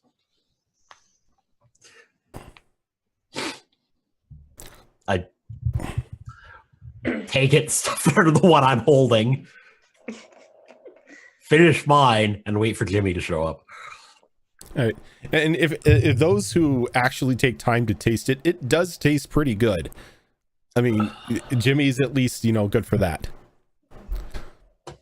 So I assume Jimmy is packing up the camp stuff and following behind. Yeah, he packs up what he can, and then he picks up the stew bowl, and he just calls Biscuit, and Biscuit follows him. Okay, so I will follow in behind Jimmy, and while we're walking, attempt to summon my little wisp. 5, 9, 11, 14. Nice. So okay. you will be able to summon that little wisp that surrounds you again. Nice. And I think before we go any further, we probably should take our next break. Sounds good. You guys that are hanging out in chat as we play Dragon Age, thanks for being here. Really do appreciate it. We're going to take a quick 5-minute break, get up, stretch our legs, do all that good fun stuff. If you have a Twitter, go retweet that for us. It costs you nothing and does a lot to promote the channel. So we appreciate it greatly, almost as much as we appreciate you guys being here. But we will be back in about 5 minutes. Thanks for hanging out.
Okay, we are back. Can it be canon that Biscuit has more armor than HP Fox's character? I don't know, HP Fox, what is your armor? The absolute lowest baseline, 10.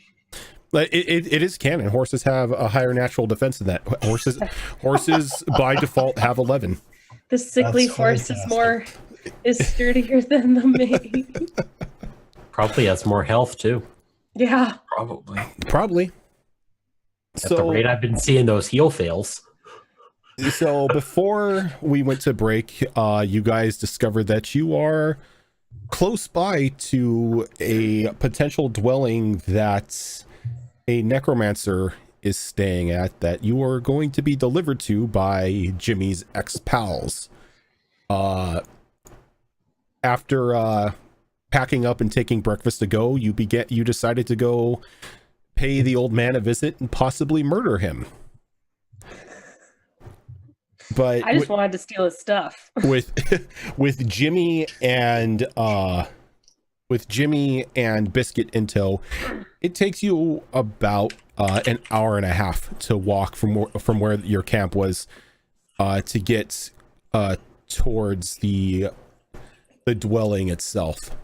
And when you get there, you can. Oh, I'm sorry. What? Not to interrupt, I'm probably going to be asking this a lot throughout this campaign because a lot of my stuff depends on it. Counting the camp time, we've had downtime for about 2 hours. For about 2 hours, yes. Okay. So, when you get there, you can see that the dwelling itself is a combination of like thatch, mud, and brick. Quickly puts it like erected up and everything. It looks like it is maybe a 2 to 3 room home. On the outside, you can see that he does have some sort of barn, sort of building behind it, but it seems to be locked up.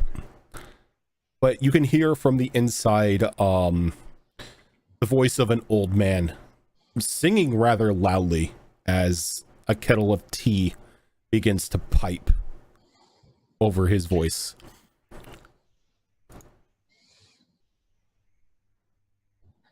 All right. Well, Valantha's gonna go and check out the barn stealthily and see if she can somewhat pry it open and take a peek.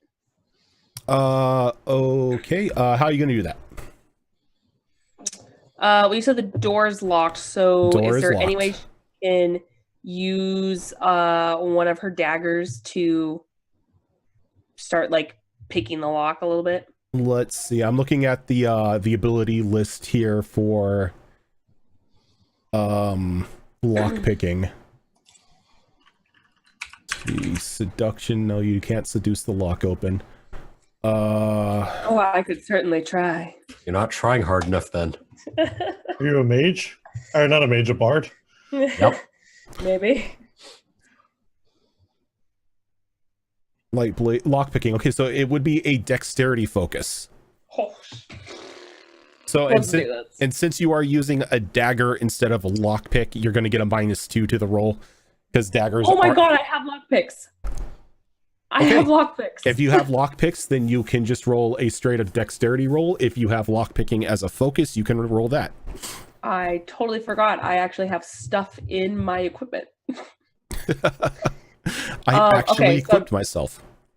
Yeah, I actually bought shit. Okay, so it's my dexterity. It's your dexterity. So 10, 12, 15. It takes you some time, but you're fiddling around with lock and you finally hear that that sweet click as the tumblers all fall into line and the door comes loosely away from its hinge. I'm just like, yes. Inside her head. She's going to put the lockpick away and she's gonna take a peek inside, see what she sees. So when you take a peek inside, it's empty and dusty.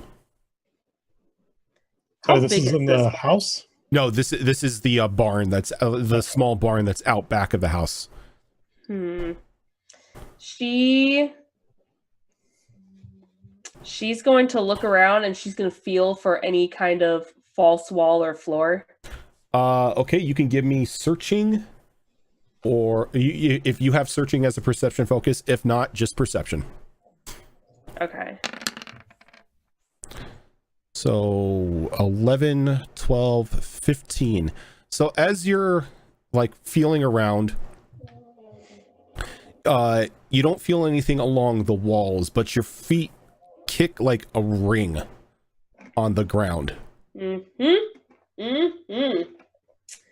Oh, typical necromancer, always hiding his dirty laundry where it shouldn't be seen. So she's going to go back outside. Is anyone close to the barn? I don't know. Did anyone follow her, or where were the rest of you going as she sauntered off to lockpick an old man's barn? I don't think that. Sorry, go ahead.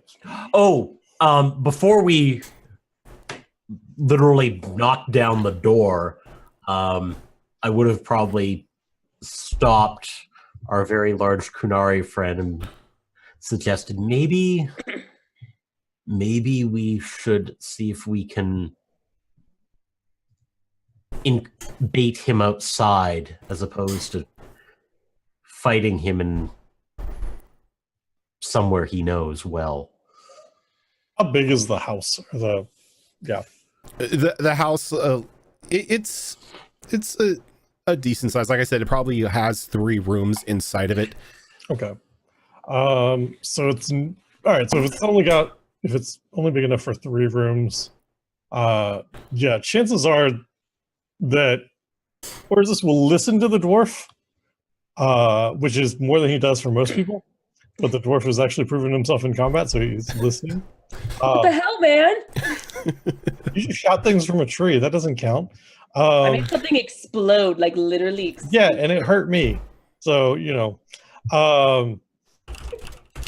but I also don't think that Orzus cares too much and is just going to go bang on the front door. All right. Hello. Why are we just kicking down this guy's door when there's Picking all locks. kinds Yeah. Like as Oh, I am. Yeah, Oh. so as you're exiting the barn to let everybody know, you hear this bang, bang, bang coming from like the front of the house as Orzus just starts like pounding his large fist against the door. Once she hears that sound, she's actually going to close the door. And oh crap! Were there any windows in this barn? No. No. Well, Okay. there's one at the top, like the little sky loft that most barns have where you put the hay.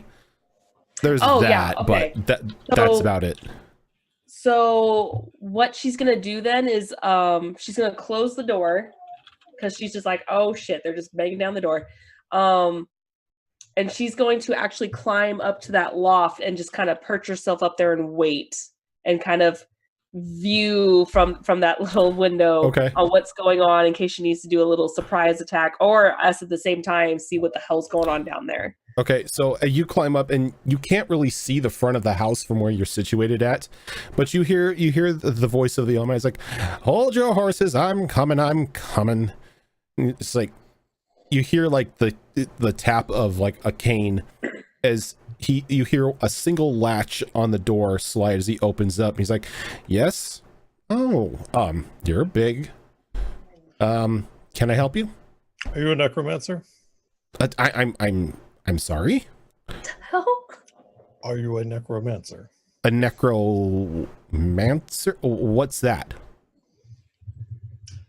I think we're fine.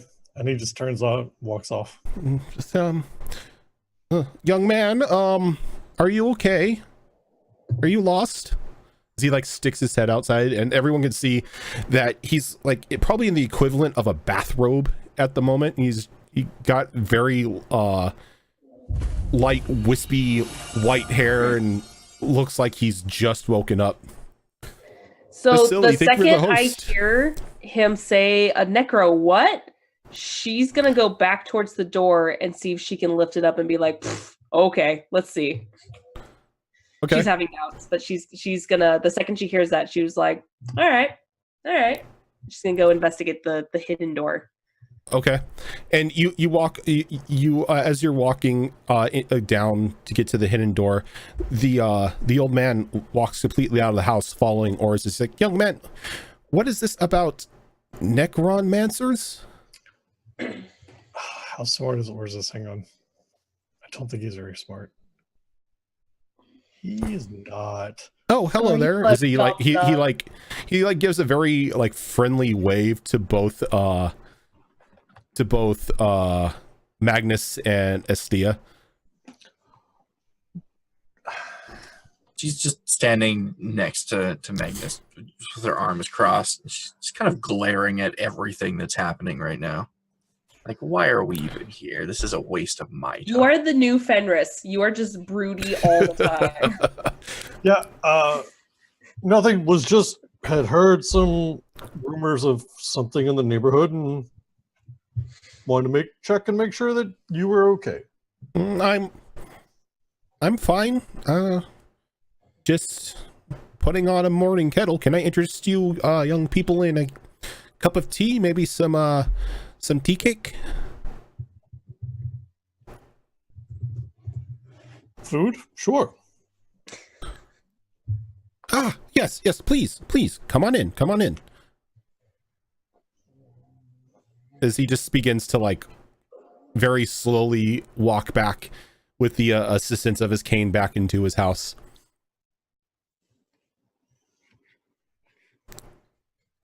And as he's doing that, Valantha, you flip open the hatch and it drops down probably about a good 6 feet, and then it's just like this probably 4 foot wide stone room,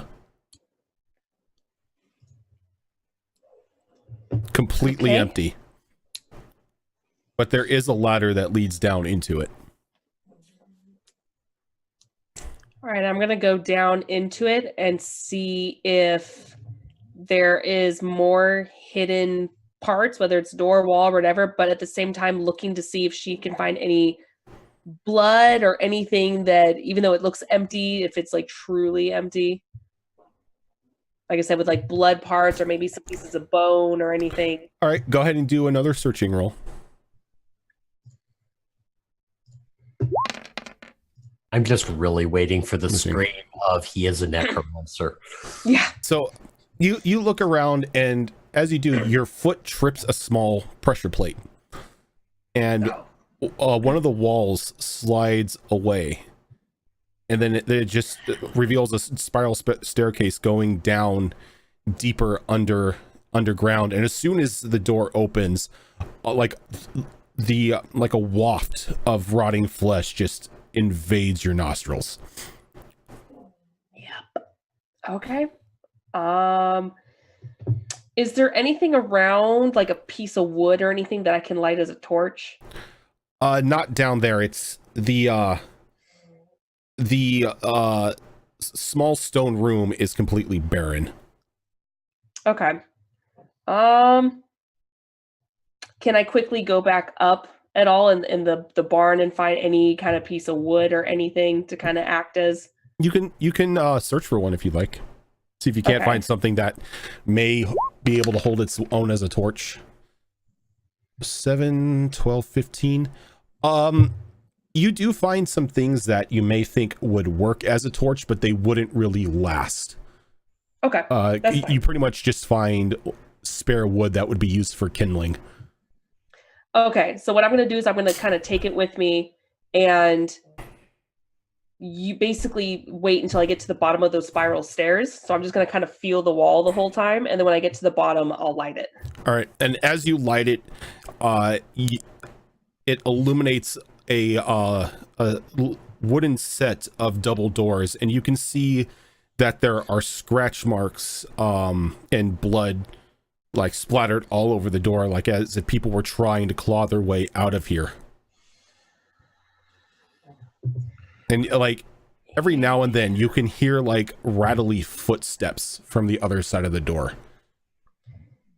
Can I put my ear against the door and find out if it's oh,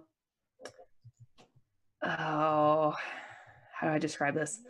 If it's healthy footprints? Footsteps? You can Or give if they're me- heavy footfalls, actually, I should say. Do they seem kinda heavy, no, like they're they lengthy? sound like bone tapping stone. Okay. Does it sound like there's a lot in there? From where you're at, with the door between you, it sounds like maybe 1 or 2 pairs. Okay. Is the door locked? She's gonna check it gently. The door is locked. I'm gonna try to pick the lock. Okay, so as you go to pick the lock, who is joining the old man for tea and cake in his room, in his home? I'm leaning against the door, well, more the door frame, because I'm kind of trying to keep an eye on the barn where our illustrious elf has disappeared to. Okay. As I said, I'm really just waiting for like this scream of, yes, it's a necromancer. What about Estia and Orzus? Orzus is Orzus. definitely sitting down to have food. Okay, so you walk in and he like sizes you up for a moment and he brings like 2 chairs for you to sit down on. He goes, I've never had a visitor quite as large as you. You're one of them Kunrai fellas? And he just nods. So it's like he begins to mumble himself. So like, you Mr. Dwarf, did you want some tea as well, or? I just kind of look at him. And where is Esthea? Or I can answer that. Where's Jimmy? Jimmy's standing on just standing on the hill that where you guys came up, and he's just like looking there, kind of absent-mindedly, not really knowing what to do. Okay, so I'm probably like halfway between Jimmy and Magnus, just standing there with my arms crossed. So I kind of sideways look at the old man, look back out the door at Esthea, look towards the barn. Just nod at Esthea, not really wanting to alert the old man that we might be having someone raid his barn. And the old man is completely clueless. He's again humming to himself as he begins to pour a couple cups full of tea, and he gets some like fresh tea cake, and he brings it down and he sits it down in front of Orzus, and he sits down and he's like, help yourself, and he sits down and takes a cake for himself with a cup of tea. So if the old man is busy inside the house and Magnus is just essentially guarding the door, I'm going to make my way towards the barn. Okay. And you don't have to make a stealth check or anything like that, as he's completely enthralled with having 2 guests at his home. It doesn't look like he gets many visitors from like the way that the interior of the house is. It looks like there's an attempt to make it look clean, but you know, there are places where he can't reach in his old age that are piled with dust. As he takes a drink of his tea. So, what brings you to this part of the woods? Looking for a necromancer. There's that word. Is that one of them people that like kissing the neck? Think so. None of them necromancers here.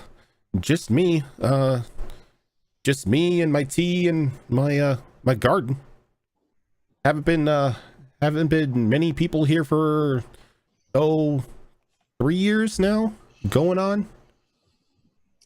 Well, in that case, I will take your tea and be out of your hair.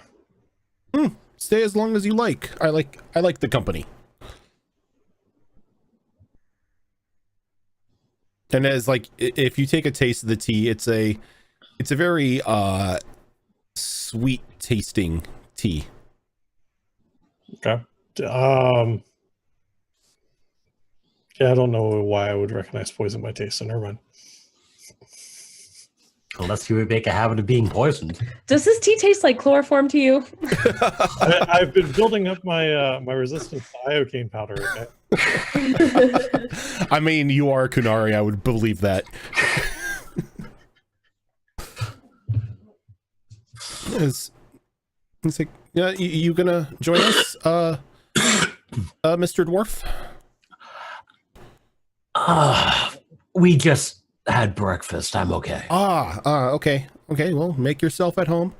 No rush to kick you out or anything. And he sits there and he begins like looking around and humming to himself as he takes another drink of his tea. I'm just still kind of nonchalantly looking out the door, trying to keep an eye on the bar the whole time. Going. And you see Astia when you look out the next time. You see Astia like disappear out of view as she slips into the barn. Now, the best question is, that wisp provide light? The wisp does not. Oh, that's unfortunate. Well, I mean, it doesn't specify that it doesn't, but it doesn't specify that it does either. It's a small wisp. It's a very faint light. It really doesn't provide much. I was Like gonna say, the having a definition of a dying wisp candle. is some light, but It's like it's like having a flashlight that it's on its last whim of juice. You know, the light's there and it's making an effort, but it's not really doing anything. To be fair, if it was really bright, that would get really distracting as a mage. Just having 'cause like this a small sun slowly orbiting floats your head. around you, and it's like, A small Out of my floodlight just going around you, yeah. So- but if did you leave the hatch open when you went? no, down? it's closed, but it's, I mean, she's underneath it, so it's Yeah. not like she was able to cover it up. Yeah, when you walk in, the hatch is just clear as day. You can see that it's somebody brushed the covering away, and you can make out the brass ring that is used to open it.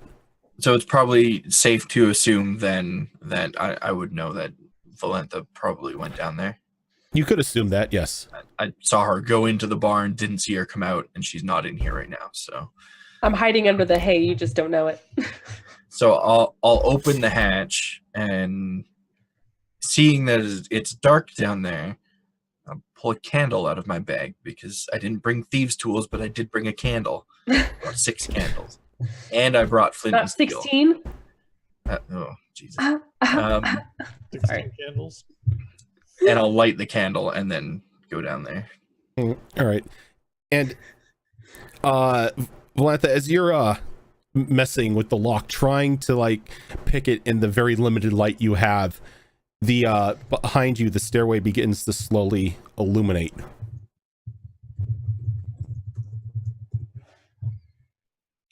Now, I don't know about the wall, the next set. I don't know if there was a trigger to put it back or not, but I'm pretty sure that's wide open. Oh no, like it's still wide open once Astia goes down. She sees the opening and like the staircase descending lower. But if you want to try to pick the lock in this dim light, you can. But you're gonna have a -1 due to the limited visibility. Okay, that's fine. Not like that matters. I know I'm not gonna lie, I got a little cocky there. I And was like, I'm a fine. very audible click echoes from out through the stairway as the lock releases from the doors. I am going to, because I know by myself I'm still a little hurt from before, so I'm not going to just charge in. I'm just going to try to peek in and kind of put in a little bit of the light through the crack of the door and see what I can find. All right. Give me one moment here as I set this up. So I'm going to put you and Valenta on the outside of this map right now because you're technically not there. You're technically not in the area just yet, so just put a little square around it, so you know that's the map part.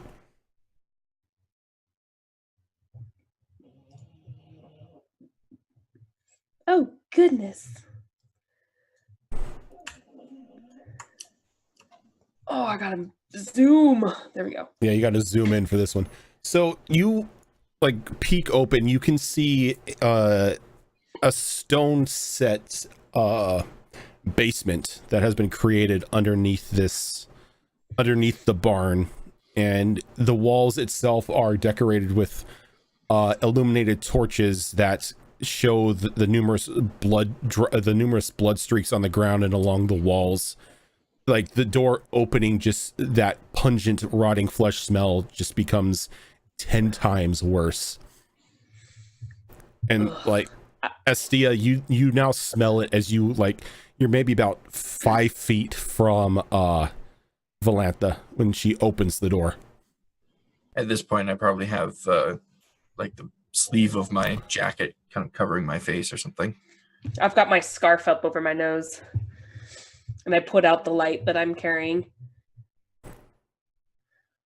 Oh, look who decided to come down into the dungeon. Why are we wasting our time here?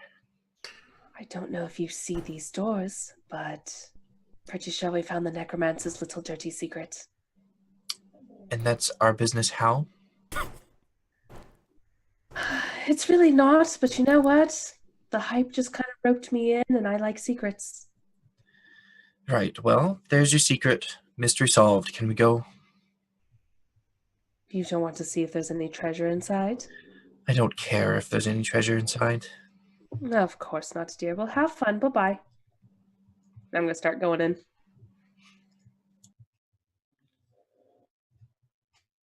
Oh, you're muted, Ro. I'm turning to the Sorry. necromancer's little So pet project. from as you go in, go ahead and give me a seeing roll here. I do say that as soon as I go in too, saying like, have fun being the new necromancer's little pet project.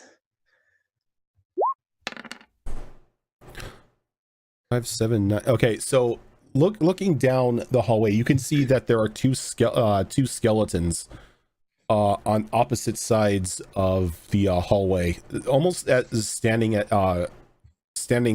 vigil, but they don't seem to notice you at the moment. So, you said that to me as you went in there, right? Yes. Okay. So I turn around and I leave. I'm going to the house. Okay. So just to let you know, Lantha, they are armed with. They are both have two-handed spears and bows. How is it pretty bright in here? It's illuminated, yes, but they don't seem to have seen you yet. Okay. Now that I can see better inside and seeing that they're skeletons, this is gonna sound so terrible, but I want to go ahead and I want to try to shoot one and then run back upstairs. Okay. Basically, I want to try to lure them out. Okay. So, as you begin to take aim, you notice that they begin to walk towards you, but not as if they notice you, but as like they're walking a perimeter. Okay. And I they will wait. they slowly disappear out of sight for a moment. Okay, I'm gonna wait until I see them start crossing back into my line of sight before I take a shot. All right. This is how the elf dies. And they get to I'm running. they meet face to face in the pathway, and they stand there for a moment, and they slowly begin to turn away and go to move back. But since they're in this area now, they can make a perception roll to see you. And like I said, as soon as they came back into sight, I'm going to shoot one. All right, you can, if you you can most definitely shoot one. Neither of them will see you though. Sweet. That will strike them. Sweet. And then that is Ooh. 8 damage. Oof. Let me And it was see to here. this guy right here. Which one? It was to this guy right here. All right. The one on the bottom. So you see the arrow fly and hit its jaw and just take the lower half of its jaw off as the arrow keeps flying, as they turn and look right at you. You're like, hello, boys. And I'm going to go out the door and start. What I'm going to do is I'm going to quickly try to go all the way up. I'm going to leave the hatch open, and I'm going to perch myself up on top and ready an arrow. So as you run up, you can hear the clanking of the footsteps behind you, but they don't follow you up the doorway. All you hear is the door shut and an audible click of the lock. Oh, aren't these pretty smart undead? While that is going on, Estia, you get to the house where the rest of the group is having somewhat of a tea party with the old men. So I just walk right in like I own the place. Hello there, young lady. I'm just getting many visitors today. What brings a beauty such as yourself into my home? Flattery will get you nowhere, necromancer. There is that word again. My dear, I do not romance necks. Oh, stop the charades. We found your little lair in the barn, and I honestly couldn't care less. What's lair in the barn? I haven't been in the barn in decades. I locked that after Gerard left. Right. Well, Gerard must have just left those, whatever they were, wandering around down there. What are you talking about? My brother left 10 years ago with his daughter. I've been here by myself since. I haven't set foot in that barn since it was constructed. He raised horses. He raised more than horses. Cows? The dead. He raised the dead. No. It's what a necromancer does. No, this one told me that they romance necks. They kiss people's necks. Are you ignorant or just naturally stupid? You by the looks at him, he may be a little senile. The age is getting to you, right? Okay. So, what is this? What's in the barn? Whatever your brother raised, and honestly, it's none of my business. Well, then why did you come in here accusing me of romancing necks and raising the dead? It's your barn, isn't it? No, it's his barn. I stayed out of it. I tend the garden, he tended the horses. Either way, I don't care, and I would just like to leave these savage lands. Oh, okay. I mean, if you don't want any tea or cake, you are free to leave. He just takes another sip of the tea, not taking his eyes off Estia. Dwarf, are you ready to go? Kunari, the necromancer you're looking for, is probably in the barn. Go have fun. And at this point, I probably popped my head out to see what's going on the inside from the loft. If I finish my tea and cakes, then I will set the plates and the cup down, and then I will excuse myself, saying things to be dealt with, and walk out towards the barn. As he just like sits there, like a rather confused look on his face as he takes a drink of the tea again and pours himself more. Like, well, Well, bye.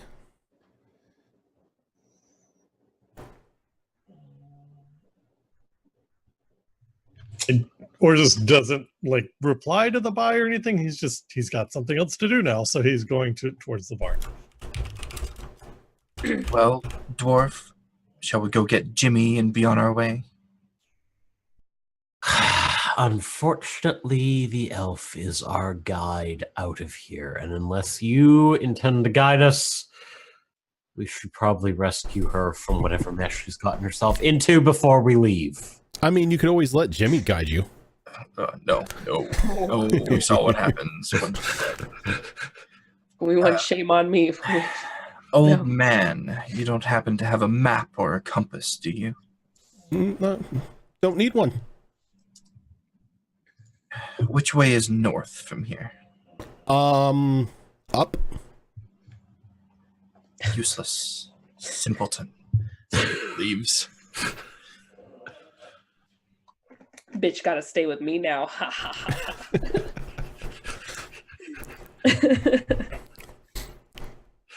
So I'm just waiting as I see everyone probably leaving. I'm just wave to anyone who notices. Jimmy's on the hill, just watching everybody. Well, Orzus walk towards the barn. He sees Valantha up in the like the loft, and he waves to her.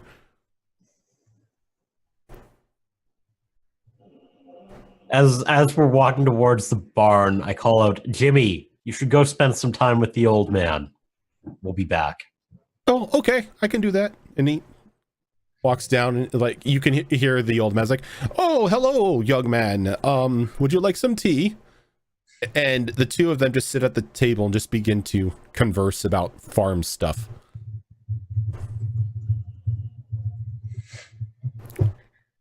Oh, so good of all of you to finally catch up.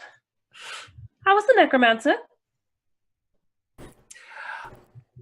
Apparently, the old man had a brother who left 10 years ago. Sometime around the time this barn was built. Oh, that's such a likely story. Don't worry, Yeah. Jimmy's spending some time with the old man. Oh, that's a good idea. I mean, is it a bad idea? No, but he does make an excellent pack mule, I suppose. He's not a bad cook either. But, alright, well, come look what I found. I've got some news for you guys. Follow me. And I'll hop down off the loft and guide them down to the doors. But stop them before we go through the doors. Well, before I have to jimmy the lock again, but still. Does Jimmy the lock require throwing Jimmy against the door? Yes. Does now. Yes. So How big are these doors? Like, They're like, when you get into the stone room, your head and horn kind of peek up out of the secret hatch, but you're able, once you get into the stairwell, it opens up enough to where you're able to move comfortably. okay. Just waiting for the two little horn tracks across the roof now. He's well, only he's got got one horn. Only got one. The other one is broken and like capped in a silver cap. So, as you can tell just from the lovely decor on the front of these doors, I think we found where he probably does his little experiments. However, wasn't able to go too far in. There are two skeletons walking around patrolling inside. However, when I tried to lure them out, they just locked the door again. So I'm thinking that they have orders to stay down here. So if we want to do more digging, we can. I simply just want to come in here and steal a new horse and carriage, but I feel like, well, if we're here, I guess if there's any innocents, we can at least set them free. Orzus has a very confused look on his face. Why would we do more digging? We're already underground. It's a figure of speech. Have you not heard that before? No. Ah, well, I didn't mean literal digging. Good, because Sorry, we wouldn't best want the to get- ceiling to collapse on us. No, that'd be bad. I feel like someone should watch the door. So if the princess would like to watch the door, she can, while the rest of us go inside and take a look. I actually look around. Is our ever so prim and proper and constantly ornery mage with us? She is, but she's in the back. Does she just look consistently displeased with the whole situation? Oh yes. Oh yes. Perfect. Constant state of brooding. So, I mean, I'm not gonna lie, I don't want anything to do with this necromancer, but if he's got innocents down here, I'd have a better conscience letting them out and then be on our way. I would assume the necromancer we're looking for is actually in there. And Why are apparently, we out here? And where's this moves towards? Then why didn't you guys attack him or anything? If that's the actual necromancer. no, in here. Are you saying the brother's in here? The Apparently, brother. he left with his daughter. Oh, the one he's trying to resurrect. Ah, I see. So that actually maybe truly is the brother upstairs and not using that as a ruse. Well, I mean, there's only one way to find out. The Canary seems anxious. Do we want to let him just charge in there? I'm literally assuming at this point he's like smashing down the door. My next question is, what are the doors in front of me made out of? And do they Wood. look kickable? They're made of wood and they look very kickable. Yeah, in that case, he's not going to bother wasting time with people picking locks and just shoulder check the door. All right. I'm imagining as we're having this conversation, we just hear this thud against the door. It's like, oh. Such finesse, this one. So, Imp, how many points did you put into might? Let me see here. I didn't know that I could put multiple points into focuses when we did that. So I just thought it auto tells you what it is. As far as I know, yeah. mine just has like parentheses and nothing in the parentheses. Yeah. What about you guys? What like how did you put that into that? Because I know like Valentia it told has me. a 3. I would, So like, as far as I know, it would just be 1 since it was, ignore that. It should on be the 1, shouldn't it? focuses tab, when you put it in there, you can put a number next to the little die. Oh.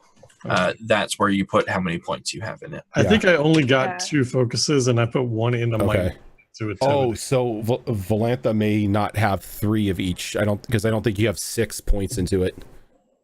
I don't think you had 6 focus points, did you? Some of them start higher, or you might Some of get them the same start one higher. Oh, multiple okay. times. I depends on the class you raise. what was it? I got 2 for being an elf and I got 1 for my class. So I got 3 focuses altogether. Oh, okay. So you're able to put 3 points into those focuses, correct? Yeah. Okay, so the Yeah. focus point should be then 1 each instead of 3 points. Instead of 3. Yeah. Let me double Yeah, go ahead and double check. But while you're doing that, or is this go ahead and give me a might Yeah. check as you're Okay. kicking the door in. I think that door goes. Damn. I think it gave way. I think So- Orzus is going to be surfing on the door. So are you shoulder checking it or are you kicking it? Because he's got his short sword and shield out, he's probably just like hauling back and putting his foot through where the lock would be. All right. So the force of your kick, everyone feels like a small vibration in the stones in the stairwell as your kick not only tears the hinges off of the door, but it takes a couple of the stones with them that they were bolted into, and the door flies down probably about 6 yards before skidding to a halt.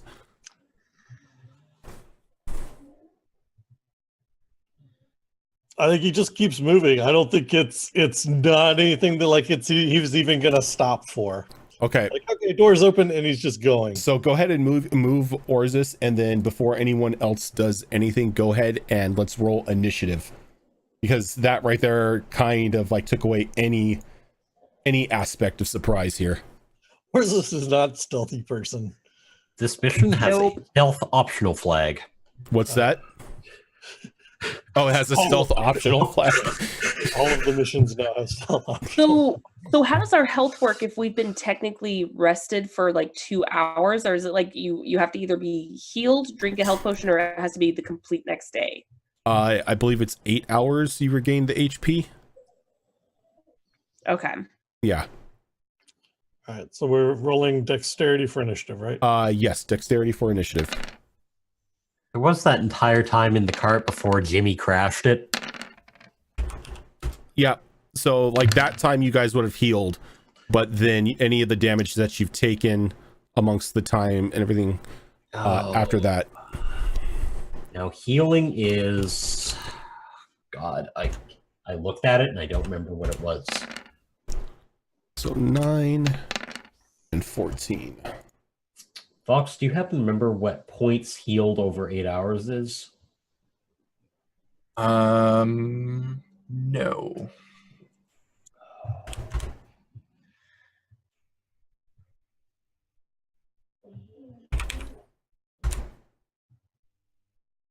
All right. Let's see. Orzus, let's see. Yeah, Orzus, what is your 12? 12? Magnus. One of those. 6, 7, 8, 9. 9. Lantha. 16. And Esthea. 6. Good job there, Mage. I'm blaming it on just not wanting to be here. I wasn't even supposed to be here today. It's like Esthea is just super tsundere. I was supposed to be at home in my feather bed with my silk sheets. And your blood magic. And, well, yeah. And now you're trudging through a bog, murdering necromancers. All right, so Valantha will start things off for us. Before we get started, since it's that time and we're getting ready to jump into combat, should we just take a break? Yeah, it's probably a good idea. Okay. And one of us will try to find that info. Yeah. Yeah. You guys that are hanging out as we play some Dragon Age. This is our second game of Dragon Age for our show on the Gray. Thanks for being here. Appreciate it. If you haven't done so already, hit retweet on that tweet that I just dropped in chat. That does a lot to help support the channel and cost you absolutely nothing to do. We're going to take a quick 5-minute break, get up, stretch our legs, do all that good fun stuff, and we will be back here momentarily. Thanks for hanging out, guys.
All right, we are back.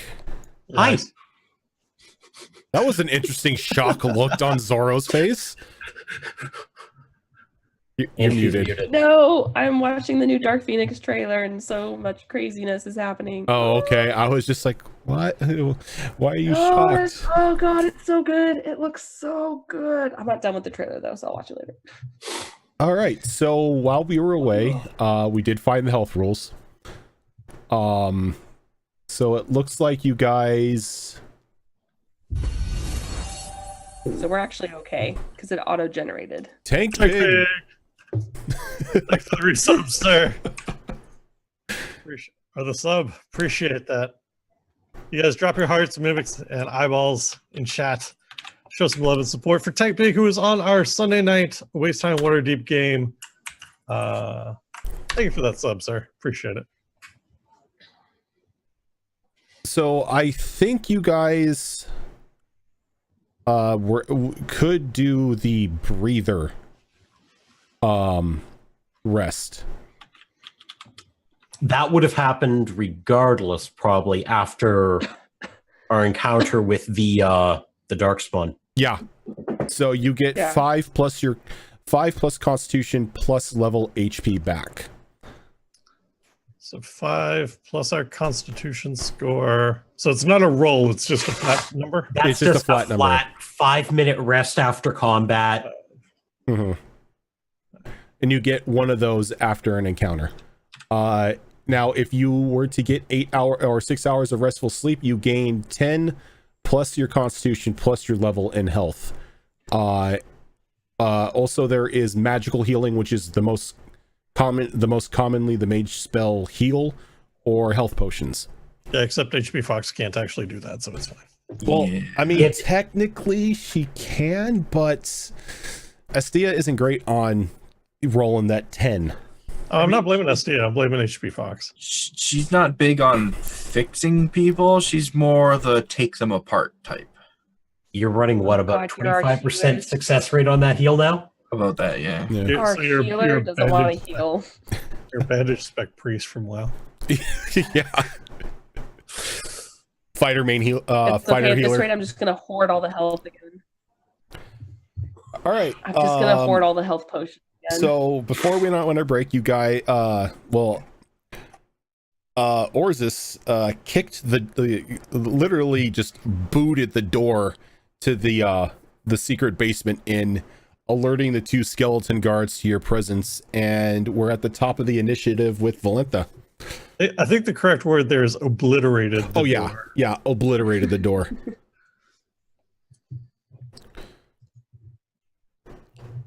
So Valentha, it's your turn.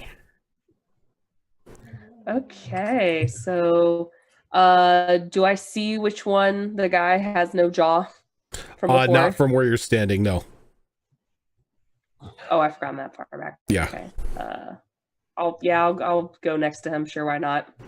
Yeah, so standing there, you can see, and it is this gentleman right here. All right. Well, we have unfinished business, so I'm gonna go ahead and I'm gonna go after that guy. That's, I believe, will strike. Let me see. Their defense is 12. That is definitely more than 12. So yeah, go ahead. And you have 4 points. I do. Oh, you do. Yeah. I do. I think you've gotten those points more times than you haven't. Hacks. I got Clearly. it Doubles. Weighted think- dice. last episode I got it every single time I rolled. I'm not sure, but I felt like it happened that often. Yeah, so did you double check the focus things on your character? I did. Yeah. Okay. No, and it's all correct. And it actually the what you punch in for determining your class, race, and what points you put in for your skill set, it auto generates what your focuses are. So your focus starts off as 2, and then whatever bonuses you have on top of that increases it. Gotcha. All right. Yeah, my focuses were set yeah, up, so that's- so I had to fix mine.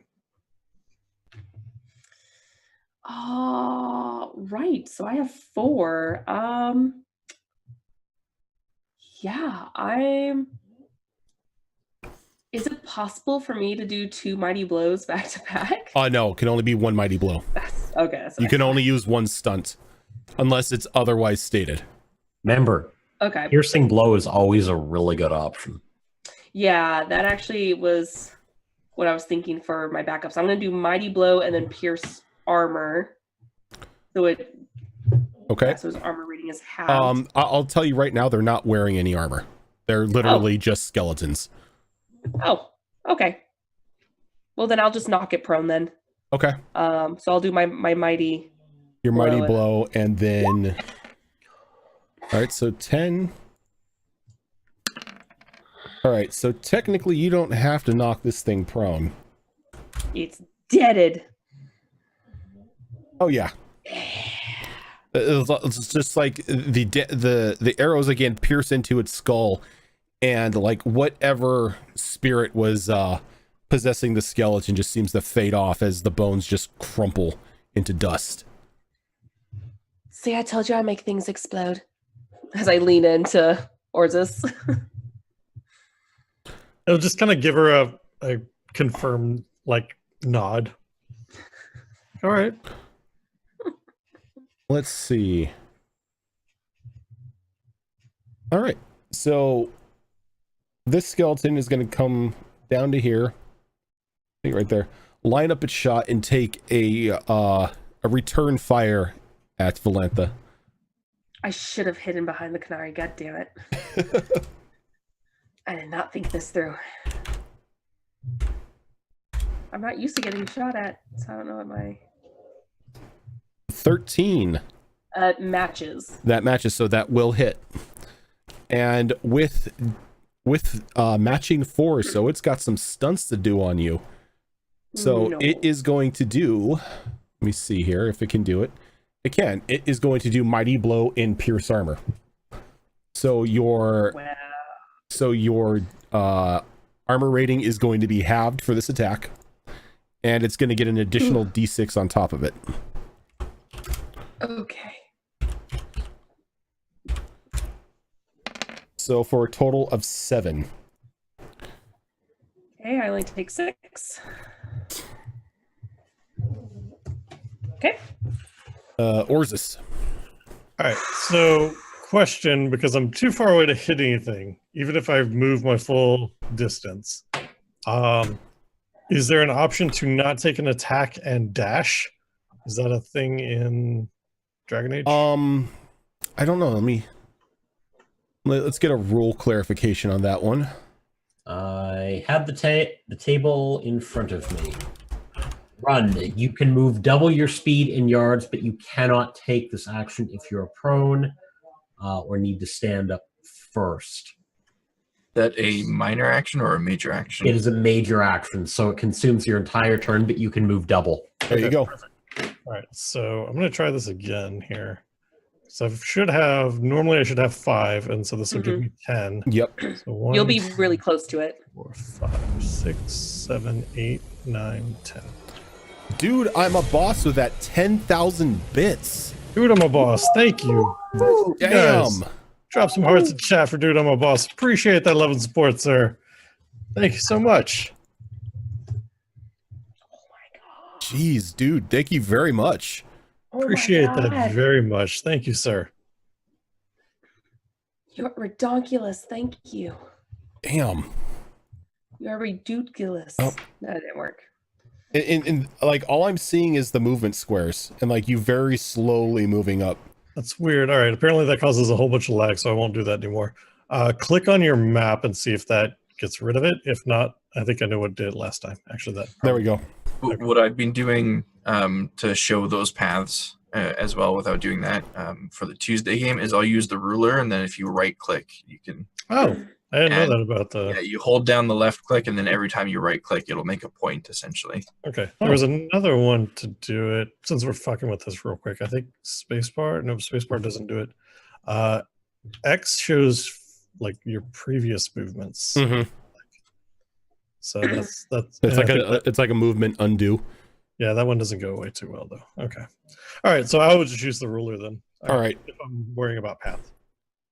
So you close the gap in between you and the you and the skeleton putting your body in between it and Valentha. Yep. Magnus. I'm way back there. 1, 2, 3.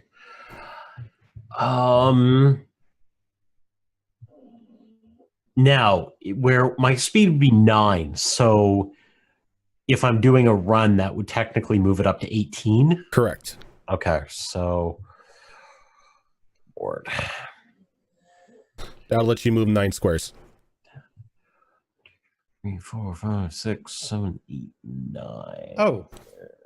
Never mind. I've already moved. That would get me to there. And I am not going to be able to do anything from there. What's the range on your throwing axe? Let me 4 to see. 8. Dude, I'm a boss with another 5,000 bits. Damn, dude. Sir. Appreciate that. Dude being the beast.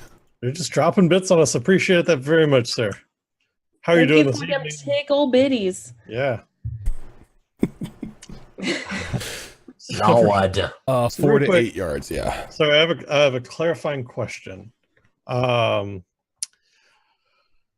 With run, because my movement would normally is 11, right? So that would put it at 22, which should give me 10 squares instead of 9. Yes. What should I have got? Okay, so it doubles. All right, It doubles your total movement speed. yeah, I'm not gonna retcon it because it's already past my turn. But yeah, That's why the odd numbers are still a valid thing. Yeah. So the bits do go to the channel to help support the channel. Fusion was asking what bits do. They're a way that you can support the channel by just like kind of a donation. There's a donation link below as well if you want to do that. I'm not asking for it. I usually never mention it unless we're doing a charity event. But yeah, bits is a monetary way of supporting the channel. All right, so Magnus, you do your move. It's out of range to do anything. So Astia.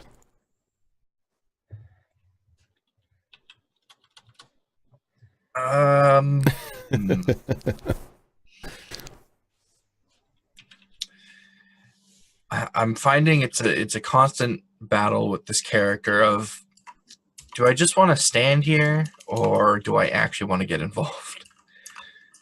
I suppose at the very least I can move up to here and then stand there. Maybe get into a defensive stance, which you can do that as an action. It gains +2 to your defense. Yep. That's all I'll do. All right. Valentha. Oh, you nicked me. Well, I have a giant person in my way, so You can still shoot through them. You got a short person and a giant person. Yep. There's no rules. Oh, sorry, I meant the Canary. The Canary. I don't think there are rules for shooting through people. Dwarf gives you half cover. Please don't shoot through me. Please shoot around I me. mean, I'm all of Okay. 5'1", You know so what? Since if it doesn't say that there's any penalties for shooting through someone, to give you peace of mind, Imp, I'm going to trick shot off the wall so it's at an angle and goes around you. Appreciate that. Okay, so now if you're going to trick shot, then it's going to add some minuses. No, Do I'm it. I'm pretending it's a trick shot Oh, so it okay. doesn't look like it goes through him. But I do want to get a little closer, so what I just Yeah. Wait, no. She's just gonna bounce it off the wall and into the skeleton, and I'm fine with it as long as it's not going through me. Yeah, there we go. Yeah, I'll go ahead. We're like, all right, one down, one to go.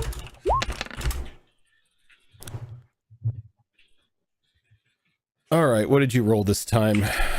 More Not than doubles. it has. So yeah, that's going to do some damage. Yay. Another 10? Yay. that seems to be a pretty consistent number for you. Yeah, it is. That I'm just average. As the arrow lodges itself into the skull, but the skeleton is still standing. And now that it has Orzus in front of it, It drops its bow and grabs its two-handed spear and goes in for an attack with it. Orzus is just giving it this look like, fucking fight me. Fight me, scrub. Orzus is happy as long as the attention's on him.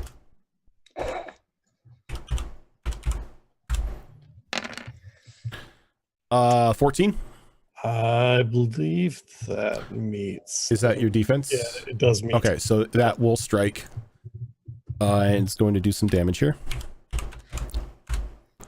Well,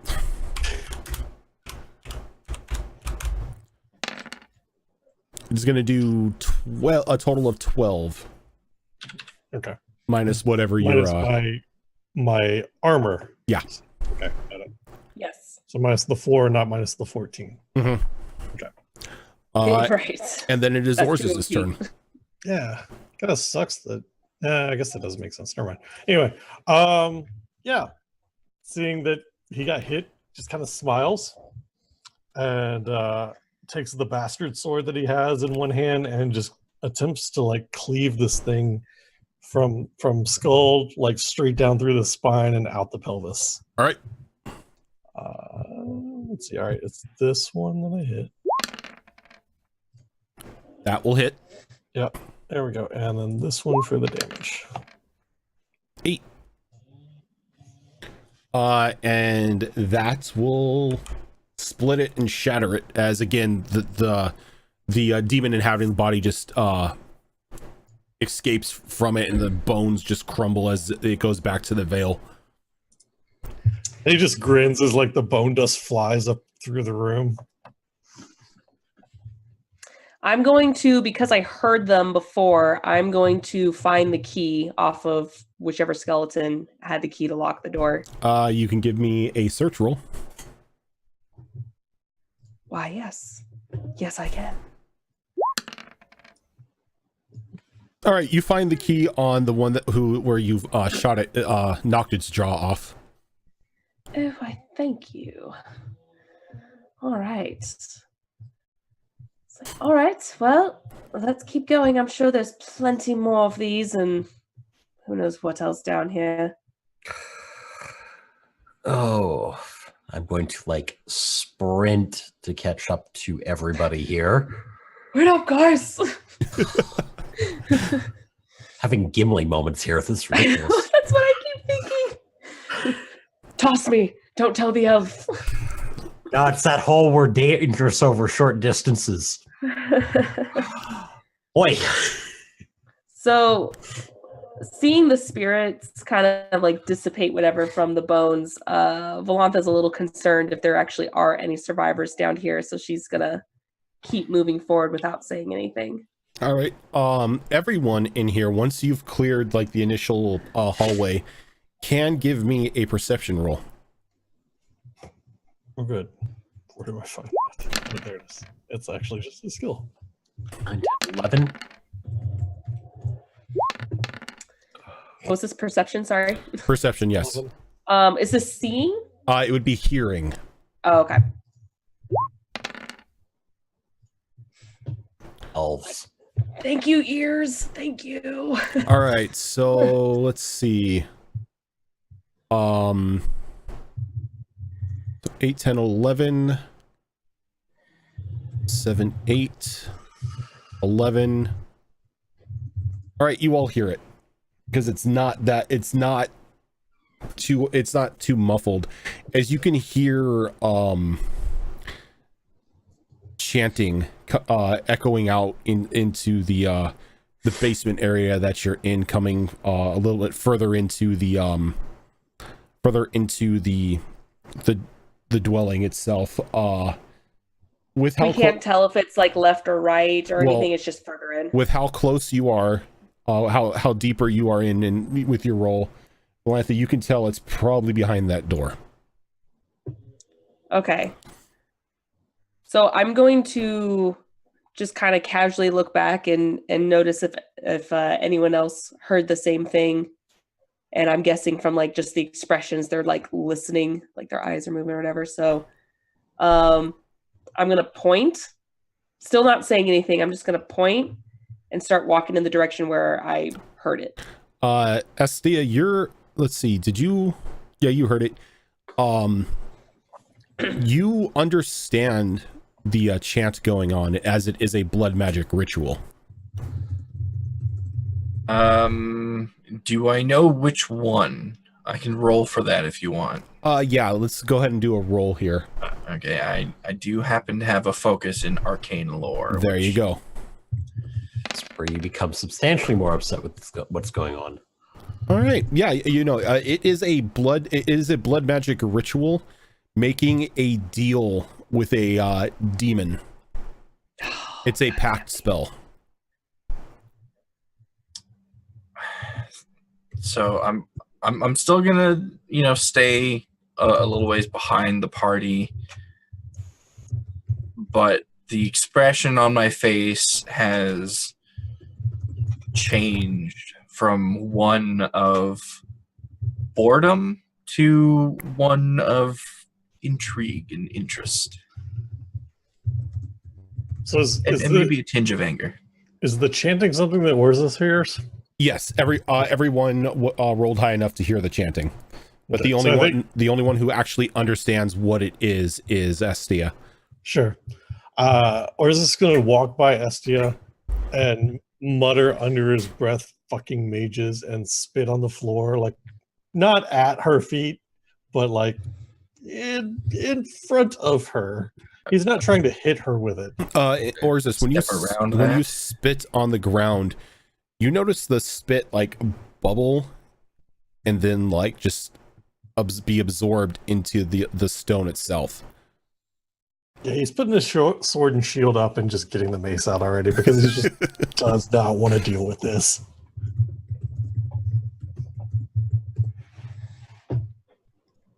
Interesting. Yeah, I'm going to keep moving this way while constantly looking around and just making sure that I don't see any other nasties just wandering about. Now, I'm assuming all these doors around us are shut. Correct. Okay. Oh, that's cause for concern. Given that Valantha went straight for this door here, is it probably safe to assume that she has a general idea that this chanting is coming from this path? Yeah, by the time all of you get to the proximity of the door, you can tell that it's coming from behind there. All right, big boy, move out of the way so I can pick this lock. I don't think we want to startle anyone in there just yet. He's already like got his foot halfway off the ground and just kind of hurry. All right. Dexterity, using my lockpicks again. Does my lockpicks add any bonuses? You have the key. Oh, that's right. I did pick up the key. Yep, you did pick up the key. So the key just fits in, unlocks the door, and it clicks a little bit open. And it's like, as it opens, you can tell that not only is this the source of the chanting, but this is the source of the smell as well. So as soon as that door opens, just a crack, Estia pushes her way by everyone very kind of aggressively and pushes her way and starts stomping down the hallway. Okay. Whatever, let's go after her. I'll start following. I still have my scarf up around my nose, but I'm probably, because of the extra odor, I'm probably like actually using my mouth as well. Oh, wait, I'm behind her. So as Estia, you stomp in here, you see an older looking gentleman, completely bald head, but he's got like a slick goatee style beard, and he's on his knees in front of an altar with a bloody dagger in his hand as he's continuing to chant the ritual. You can see a large pile of corpses behind him around, all piled in a focus circle. As like every now and then it begins to like pulse with life. As soon as I see him, I just shout out at him, "How dare you? Oh no. You savage. Oh, that's not good. As your scream makes him like stutter for a moment and he loses concentration. Oh yay. And like his eyes like go back and you can just see like this light like jut out of them. Rip that guy. Really? Really? That simple? Oh, no, not no. quite. How long have you played for with me? There, I I mean, come on. know. You know how magic works in I just didn't Dragon think he would Age. just snap that quickly. Yep. Oh, This is God. Dragon Age. Rituals not a ending desire is never demon. good. Oh God, I need to make more for you. I'm sorry, Rogan. Oh no, you made them. I'll You made have them all more. for me. No, I know, but I need to make more. I need to make some randos for you too, so you don't have like the same tokens. Blah blah blah. Well, I mean, to be fair. Variety. So the pile of corpses like explodes in this like orangish flame, and as it dies down and the circle dies with it, there are 3 reanimated corpses there, and now behind it a shade now takes the place of the necromancer. And this is why you don't interrupt rituals. Could've just let me kill him. I mean, that would have been simpler. I mean, I interrupted one yesterday. Why not today too? I know, right? Was a lowborn using our magic. I had to yell at him. If Orzus would say it, he would just go, "Bitch, please." Like it'd have been easier to just kill him. Oh, I guess you want dexterity, right? Oh crap! I forgot to say take 5. Ah. Oh well, it's passed. Take 5. Technically, you could take 5. It would have been 5. You could have taken 5 minutes to heal if you wanted. That's Okay. not a problem. I'll let you I will that. do better to say that so it's not constant. And 5 was Constitution plus level plus. Plus level, yeah. There was something else in there. Yeah, it was 5 plus It's- con plus it's- level. 5 plus 5 plus con plus level. Okay, so 5 plus con. Okay, so I'm at.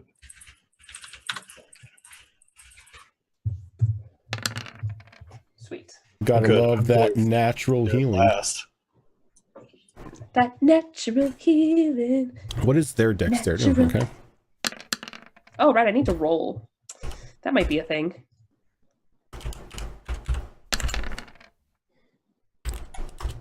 Oh, sweet. I got doubles. Do I get to go first? Nope. 15, Dang. 12, 14.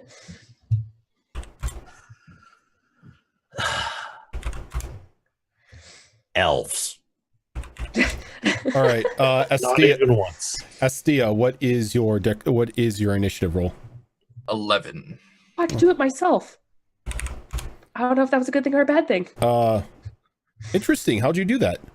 I just clicked on the 0 and it gave me an option to type it in. Oh yeah, you can do that. Oh, yeah. Cool. Orzus. So there you go. If I told you it was 29, would you believe me? No. That's probably safe. That's 6. Ooh. And Yeah. Magnus is a 14. All right. Oh I God, rolled- you got ones? I rolled Oh, 2 geez. 1s and a 2. Oh, Wait, okay. I got 2, so that means, or I got doubles, so that means I get a stunt, right? There is no initiative stunts. Oh. There is a stunt though Cut to in be line. first in the order of the I initiative. saw though. that, and I'm like, yeah, I'm taking that one. Yeah, if you get It's that also- option, it's like top of the list. Yeah. Yep. Until someone else kicks you off. No, and that definitely like that fits his character. So Valentha, you're up. Okay. Well, definitely gonna kind of use this corner. Just out of curiosity, can I see either on the altar or as one of the corpses resembling what could potentially be his daughter? No. You don't know what his daughter looks like. Oh. These are mangled corpses. Well, I guess a woman, I guess is what I was. No, Thinking of, like but- the skin is like torn and rotten off their face. There's no way to determine who and what they were. Okay, that's fair. All right, so I'm gonna just go straight for the demon. The shade? The shade, yes. Okay. Let's see. Its defense is 15. Ooh. Let me add the HP into this gentleman here. So did you hit? Yeah, I got an 18. Okay.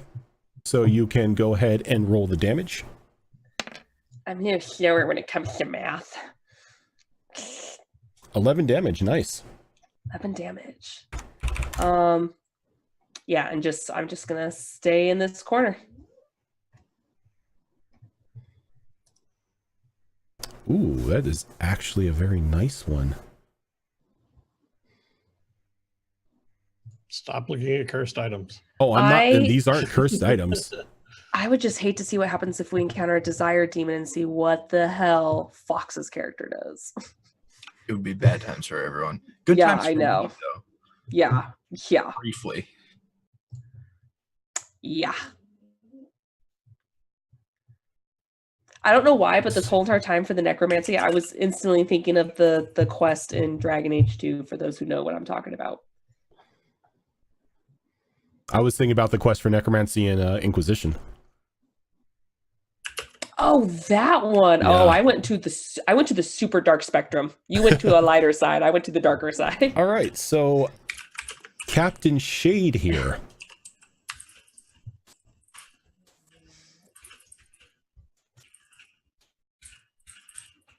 Sup, mage? Mage? I don't see a mage. You have the taint of blood magic on you. This is like you just tied a stake around your neck and ran into a bear cave. Pretty much. All right, so it just reaches out with its hand, trying to give you a nice hearty high five. Oh, I just tried to type the roll command in chat. Oh, that's funny. I've done that before. All right, does a 18 hit you? And it is going to get a stunt on top of that. That's gonna Oh, hurt. shit. I mean, it would damn near hit me if it rolled like the lowest possible that I could, so. Yeah. Okay, well, you're in luck because it does not get to use its special stunt because it does not get enough SP. Let me see here. What can it do with 1 point? Well, not murder Fox is a good option. All right, Yeah, she was so gonna murder us anyway.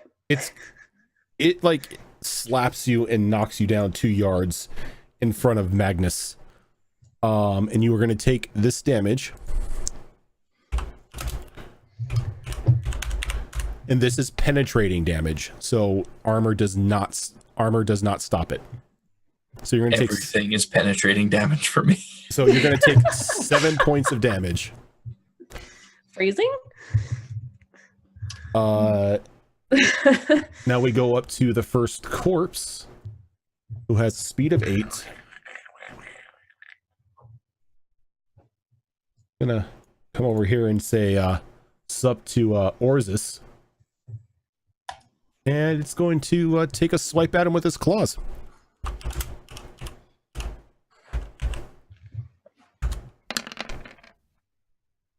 Does an 18 hit you? Yeah, it does. All right.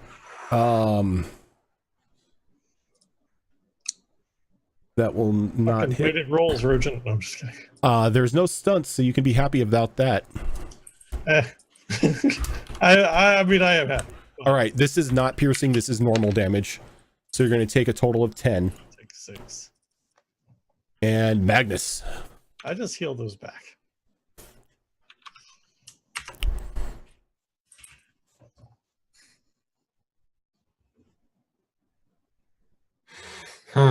Okay. Is there anything I have to worry about disengaging and re-engaging? Not that I'm aware of. Okay. Yeah, I didn't see anything about like opportunity attacks or anything like that in the system. Because basically I'm thinking there and then there. Yeah, you're fine with that. Okay. So Now, I know the Dragon Age game, like Dragon Age 1 and 2 had the opportunity attacks, but I don't know if I I can take a look at let's I've see. been looking If them. not, he's the zombie's dead first. I was looking in the book earlier, and I still have it open on the attack pages, but I don't see anything about opportunity attacks. Okay.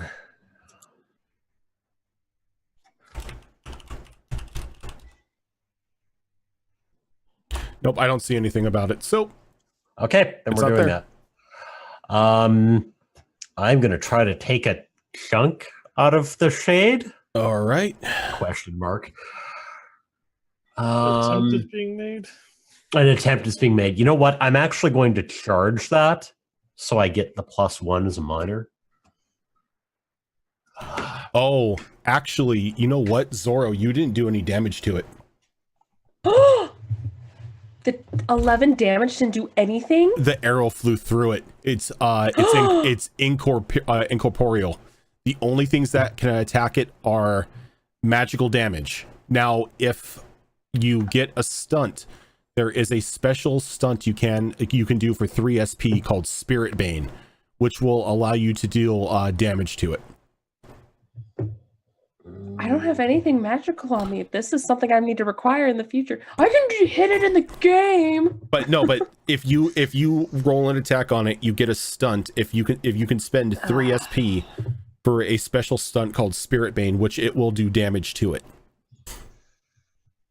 Oh, I can kill him in Now, a video what game. have I What the seen the fuck? arrow fly through this? Yes, you would have seen the arrow fly through it. Okay, in which case, Okay. no, I am not moving there. That thing is distinctly not my problem.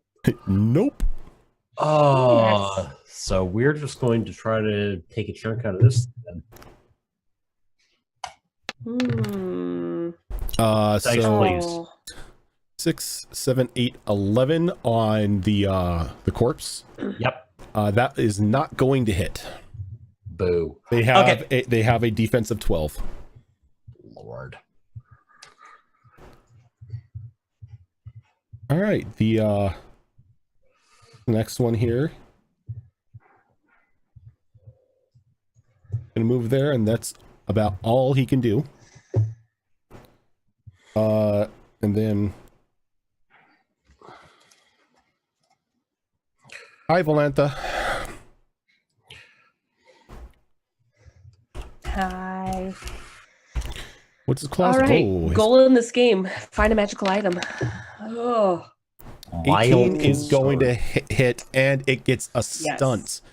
And it has 5 SP, which means it can use its favorite stunt called Drain Life. You So get off me, bro. a devouring corpse can suck the life force from nearby enemies as a special stunt for 5 SP. All enemies within 6 yards of the devouring corpse take 1d6 penetrating damage, and it regains health equal to the total amount of damage inflicted. Oh, so everybody. So, Volantha, you are going to take normally, not 54. You're going to take 8 damage. That's from his claws. Okay. Now, everybody else is going to take 6 penetrating.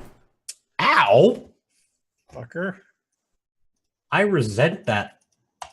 I don't think he's been hit. He hasn't.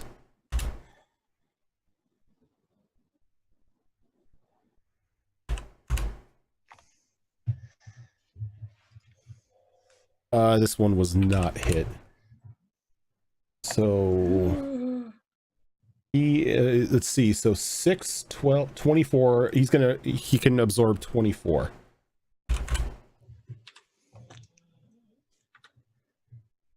Yeah, Fusion, it's a mechanical keyboard. I really can't do much about that. Estia. So this shade just came up to me and just backhanded me. Oh yeah. And I'm standing there with my hand on my cheek, and for a brief moment after that happened, she almost seemed submissive to it, but then she kind of gathers herself again and gets her regular angry expression and takes say several steps back. Just You nopes out hear of the there. word coward echo down the hall after you. If it means being alive, I'll take coward. But we are going to throw an arcane lance at that shade. All right. I'm the only one that can do anything. Yeah, I assume, being who I am, I would understand that magic damage is the thing to do against these. Are you throwing shade at the shade? I am throwing shade at the shade. All right, let's see that arcane lance. Oh God. 6, 7, 8, 10 is not going to hit the shade. But you get a stunt because of the double one. You do get a stunt because of the double ones, but I don't think anything. No, you have to actually hit it to get the stunt. I know. Oof. I know. The point was it was double ones. Wait, a light hammering, but it's got a mechanical too, so. See, it shouldn't be doing that. That means vibration is traveling through my desk. I'll fix it later. Or is this?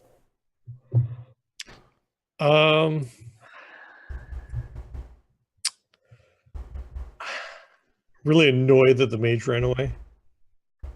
But are you shocked? No, just really annoyed. And I think I'm just going to take it out on the thing in front of me. What is it? Devouring corpse or whatever it is that's in front of me. With my, I put the sword and shield up, so it's just the warhammer at the moment. All right. So with the warhammer. 6, 9, 10. 10 Yes. on the corpse. Yeah. It will not strike it. Yep. Although I rolled doubles finally. Just get to do nothing with them. Valenta. Seeing as what just happened, she's like, oh, damn it. Takes a step back. Knowing she has nothing that could really penetrate it, she's going to go straight after this guy. Which one? That just, the one that's basically right in front of her. Okay. That just decided to just hit her and drain some life. She's like, no. That'll strike. Thank you. Yeah. Get out of my face. Come on, 10. Oh, I think below they, average. Yeah, they have no armor rating. Because they are the undead. All right. and then I'm going to shout out to the Estias going like, do something about that damn shade. I'm working on it, elf. I'm running You're away. not doing a good job. I can just hear Orzus beating this thing to death while saying "stupid bloody mage," And punctuated by every swing. you hear it just whisper, blood magic. Bashadon. As it goes after Estia again, slashing at it with its hand.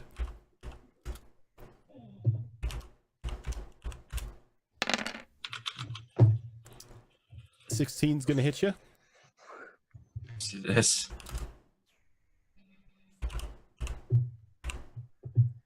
+4.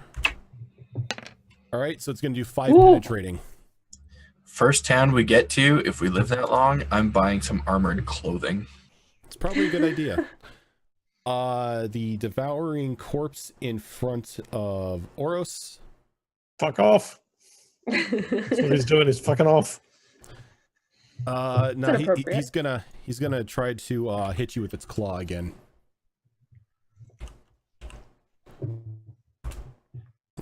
Put it in chat again.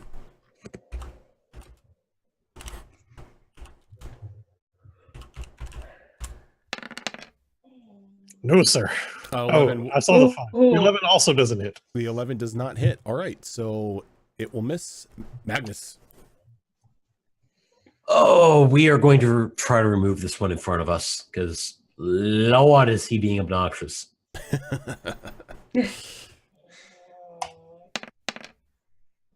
That'll strike. Yes. Thank you. And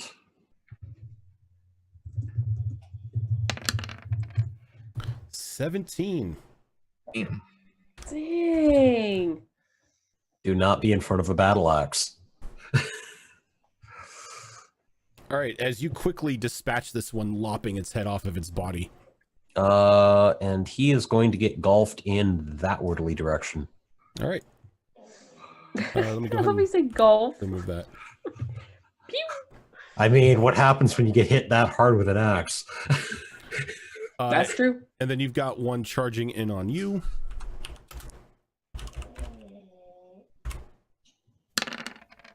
Uh-oh. Ooh. I refuse. Oh, shit. You're lucky because it only has 4 skill points, meaning, or 4 stunt points, meaning it can't drain life. I object. But it is going to pierce armor with mighty blow. So I strongly object. it's going to half whatever your armor rating is going to be for this attack. Good. Yo, you want to... It's +5? It's +5. All right, so you're going to take a total of 10. Did I told it to fuck off? But that's not piercing, so your armor, even though the rating is halved, it will still take some HP off. I take it that's on me, right? That is on you. Good. And then the one that was saying hi to Astia, oh, not Astia, but Valantha continues to say hi to her. No, I don't want to be friends. Are you sure about that? Oh, beats me by 1. By 1, but it has a stunt, but it's a crappy stunt because it doesn't really do anything. Yeah, thank God. Not +55, ignore that. Well, I am obliterated from existence. So a total of 9, Okay. and you're pushed to the side as it moves you with its stunt. Okay. I'll take 6. So Astia, you're up. Before I take any actions, what do I know about shades? What do you know about shades? Well, being a mage from a mage family into Vinter, you know that they are unique spirits of the dead. They're remnants of lost souls that have slipped across the fade into the mortal world. They have no true memories of being alive, only yawning emptiness, and a sense of what they lost leads them to seek out living beings. So probably nothing that can really be spoken to, or nothing that you can have a conversation with. Not really. Gotcha. Well, I'm not looking so hot right now. So You gonna try that botched healing again? yeah, we're gonna take our movement and we're gonna try and fix ourselves. Our hopes are not high for this. All right. Valantha walked the door behind her. I'm kidding. Hey, you make it. Okay, and I am burning 3 mana points to do that, so I get 3d6, not 33d6, although I would take that.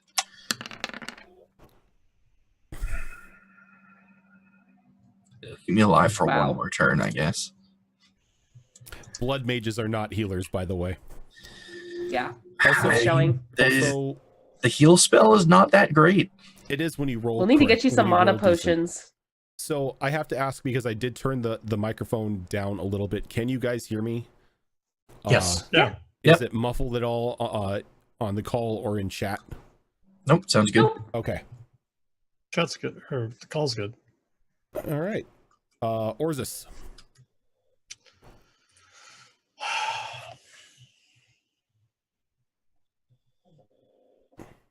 I'm figuring out which thing is a bigger priority for Orzus. And luckily, no, because Astia, is that how you say her name? Astia? Close enough. Because Astia moved away. Orzus doesn't think she's in direct threat any longer. So I'm going to deal with the corpse in front of Magnus. Or at least Orzus thinks she's in less danger. Let's put it that way. She's a mage. She knows what she's doing. So yeah, big corpse in front of me. Gonna hit it with, hopefully hit it if I can actually hit something tonight. With my big warhammer. All right. How I felt last week. Ooh, I will take that. that is gonna hit, and you have 6 stunt points. All right. So perfect. That's 4 of them. And yeah, so I'm gonna use Mighty Blow, and I'm gonna use Seize the Initiative. Okay, seize the initiative. Your attack changes to the tempo of the battle. You move to the top of the initiative order. This means you get to take another turn before some of the other combatants get to act again. You remain at the top of the order hell, until man? someone else seizes the initiative. Okay, so you just stay up at the top. Yeah, pretty much. All right, It basically changes my initiative to 20. nice. So go ahead and go ahead and do the damage with the additional 1d6. All right, so it's that. 12, is that with the additional Nope. 1d6? Oh, This is the additional. So 16. All right, you obliterate this thing. So how does it look when you just go in with that hefty swing of yours? It's essentially like, it's like Gallagher with a watermelon. Like it's just coming straight down and pushing as much of that thing into the ground as I can. So And it's like spraying the rest of it against the walls. So it's like the first 5 rows are a splash zone. Yeah, pretty much. All right. So I think Magnus at that time gets a little bit of blood splurted on him as the head is driven down into the stomach. This does not bother me at all. Valenta? It's my turn. Oh, that's right. It is Because your I'm at turn. the top of the initiative now. My Yeah. bad. Seize the initiative. I forgot. So I'm going to walk up behind the one looking at Valentia and attempt to do the same thing. All right. Let's see. Jesus. I think that'll work. Well, That'll you did work. the same thing. 6 stunt points again. I don't need to use Seize the Initiative this time. No. So let me look at this. Well, technically you could, and you seize it from yourself, and you just get knocked back up to the top anyway. Yeah, but that's just kind of silly. So I'm going to use Mighty Blow again. So that's 2 of them. So that leaves me with 4. Lightning attack. Or my, what's that? Lightning attack. Lightning attack. Yeah, you can definitely see if this thing will be still standing after your first attack. Right. That's so. Let me use Mighty Blow. Yep. And do the damage, and then make a decision on what happens there. Okay. So that, and then plus an additional. So 13 points of damage. 13 points of damage. It is still standing. All right, we're gonna take lightning attack, then, and that's all but 1. And then you can also use skirmish to move it. Yeah, why not? We'll use skirmish. Yep. Okay. It's going to be a flying corpse is what it's going to be. All right. So, where, before you make the lightning attack, where are you moving it with a skirmish? You can move it 1 square. 1 square. I wish I could move it further because I threw it down the hall at the mage. Since I can't, back into the corner All right. back here. And then you can move up and attack it. Yeah. With your lightning attack. All right. That'll strike as well. No additional damage on this one, so it's just. Oh wait, oops, that was the wrong button.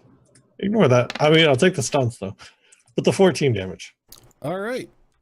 And that one is Gallagher as well. I think this one, like, he just impales him, running him through with the spikes on the warhammer, and then like pulling the warhammer up so that the spikes all tear through the top torso, leaving this mangled mess behind. Like a couple bits of like flesh and bone are now just like hanging from some of the spikes of the warhammer. Yeah, that's fine. All right. That is a well painted corner. Yeah, it is. It's like modern art over there. Valantha. I'm going to,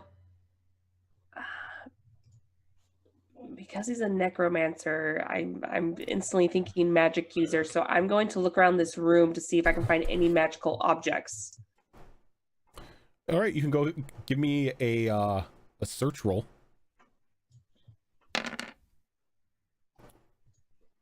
Okay. You do notice the altar up at the top of the room with like numerous not really runes carved into it, but blood runes drawn along the black stone with a blood-filled bowl in front of it. Okay.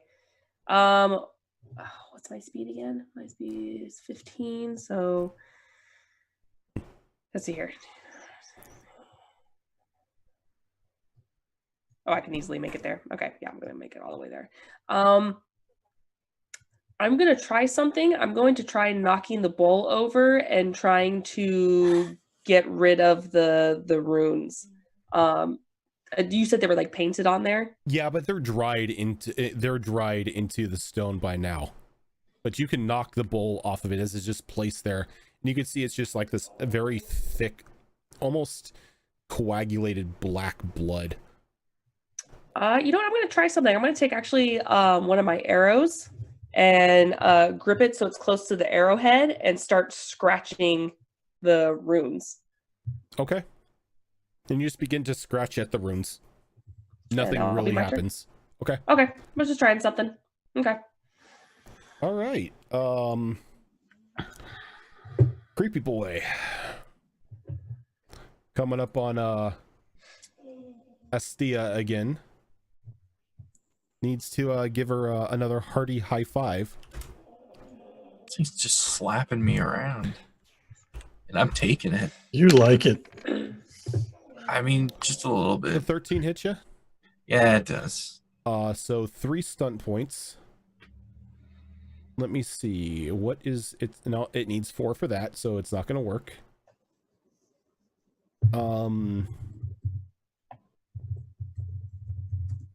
So with 3, what stunts can it do? Ah, very well. It's going to do lightning attack.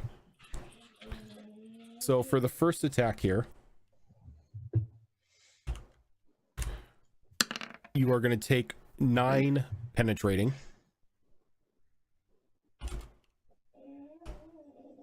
And then it makes a secondary attack here.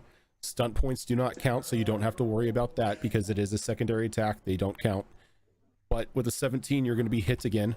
Oh, jeez. For a total of 7 penetrating. So this thing backhands me, and again, I hold my cheek and look at it, and I'm like stopped in my place, and then it brings its other hand across and does it again, and I fall to the ground hard, and I don't get up. All right, give me 1 second here. What page did I say health was on? Here it is. You're looking for 62. 62. So a character reduced to 0 health is dying unless healing is received in 2+ Constitution rounds. The character will die. All right. What's your Wait, con? are you at 0 or did you just fall to the ground? I'm at 0. Oh, okay. There is no negative health as a note. Yeah, it just you hit 0. Yep. What's your con? You guys have 3 rounds to pick me back up. Well, Okay, don't die. so the heal action on page 59, because you can do heal as an action. Yeah. So you provide some quick first aid to an injured ally. You must be adjacent to said ally, and you must have bandages ready. This is a test of 11 cunning healing if you have it. If you are successful, your ally gets back the amount of health equal to the dragon die plus your cunning. A character cannot benefit from another heal action until they take additional action or additional damage. Yeah, and since it was, I think it was Valentha that went to the cart in the first session to gather all our stuff, and she handed me my stuff, she would have seen that I had a healer's kit amongst my belongings. All right. Magnus, you hear Estia like pretty much collide with the stone and then crumple to the floor. Yeah, it was like a back of the hand hits my head hits the stone wall, I hit the floor. Good. I don't think so, but okay. No, I didn't. I just Yeah. thought it'd be funny. And it's Magnus's turn. Oh Lord.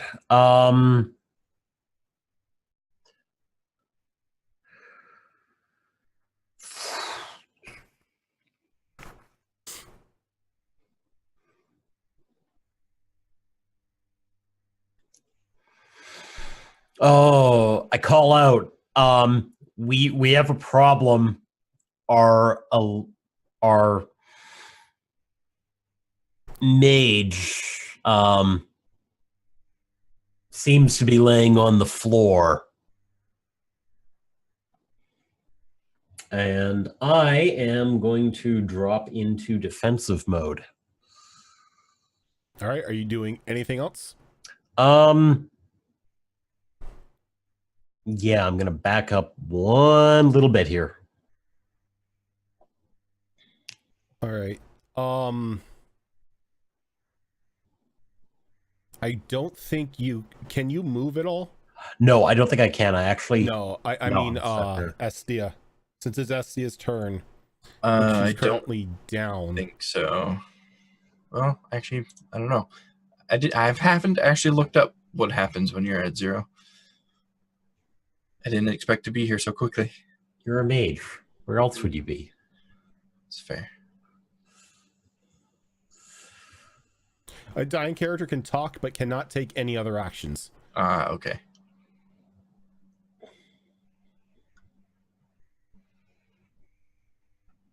Wow, there's actually coup de grace rules in here.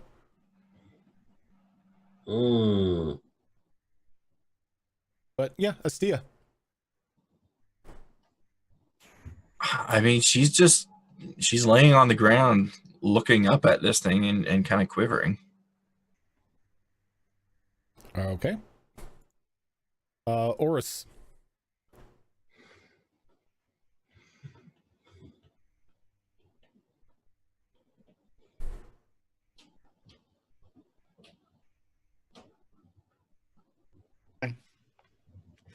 Going to run, so that gives me 11 squares that I can move. 1, 2, 3, 4, 5, 6, 7, 8, 9, 10. I'm going to stop there. Okay. I'm not going to attempt to heal her because that will just go fucking horribly bad. No, I have a 1 in Cunning? whatever it was. Cunning, yeah. It will Nice. not go well. Step 1, drop mace on mage. The problem is I can't hit this thing. You can, because you can attempt an attack roll, and if you get Stunned. if you get 3 stunt points, you can use an ability called Spirit Bane, which Alright. will allow you to do normal damage to it. Fuck it, we're gonna try it. Yeah. Praise be darn Jesus. There's 1 stunt. That's 14. Is 14 high enough to hit it? A 14 would not be high enough to hit it anyway, but I don't have the stunt. you don't have the stunt, so it doesn't really work. What is the stunt called? Because I don't see it on the Spirit list. Bane. It's a special one that's listed in the Shades information. Oh, okay. Valentha.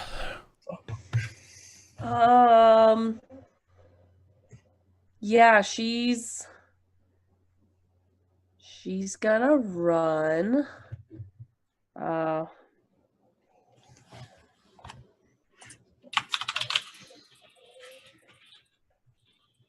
I can get all the way here if I run. And that was running, my running action. takes your action. Yeah. Yeah. So, and then I actually see after hearing it, Mage down, and she's like, "Oh bloody hell!" So, that's all she can do right now. She'll call out saying like, maybe we can lock this thing inside and try to find something to kill it with. And that's it. All right. And seeing that the Kunari has now tried to engage it in combat, it turns and slashes towards Orzus. Fight me.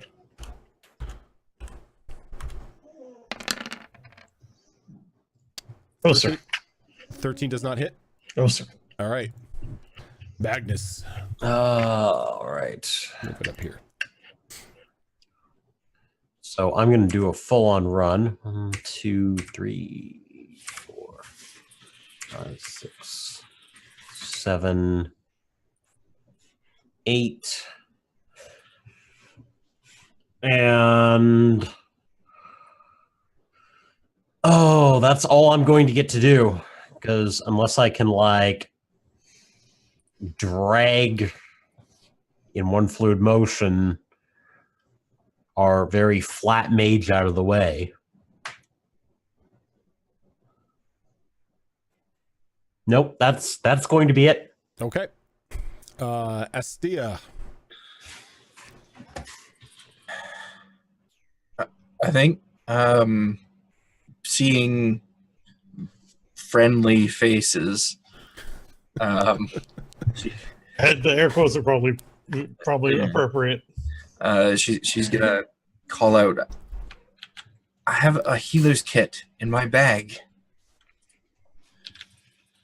to anyone that will listen. That's really all she can do. Thanks for telling us while we can steal it and leave your corpse behind. Damn. And I think with that, we actually need to end it for the night. We're a little over, and I know that Zora's got to head out. All right.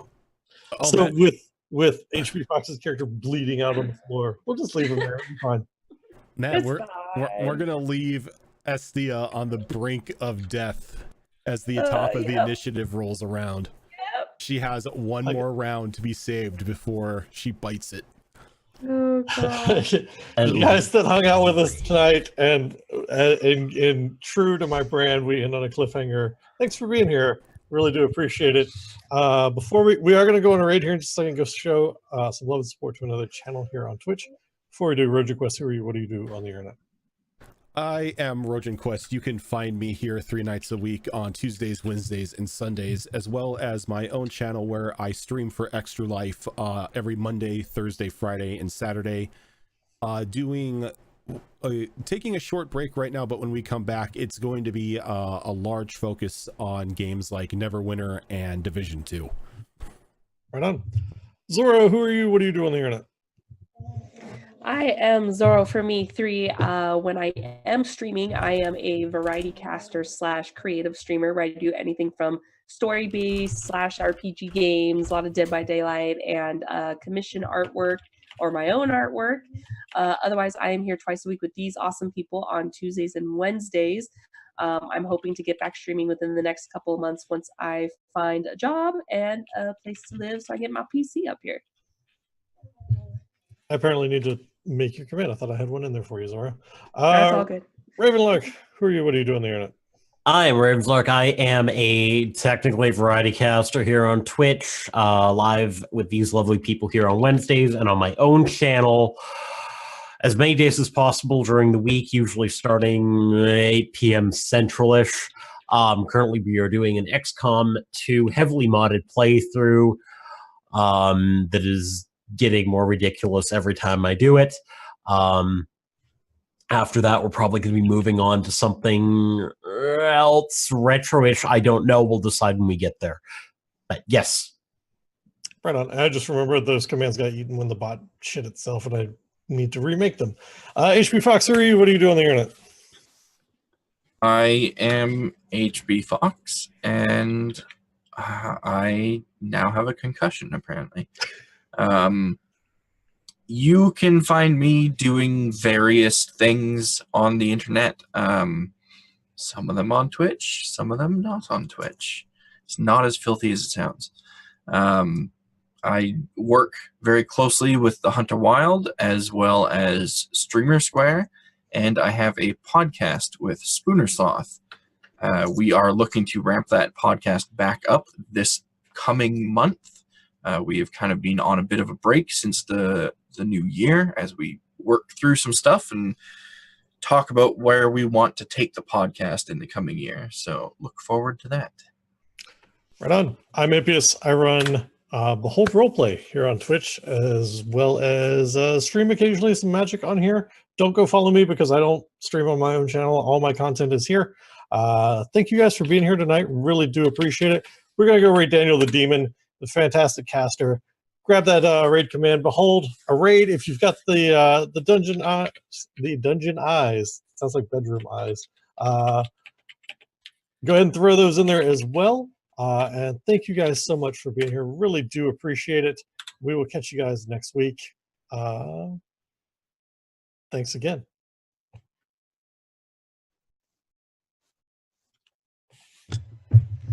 Waiting for the raid thing. I always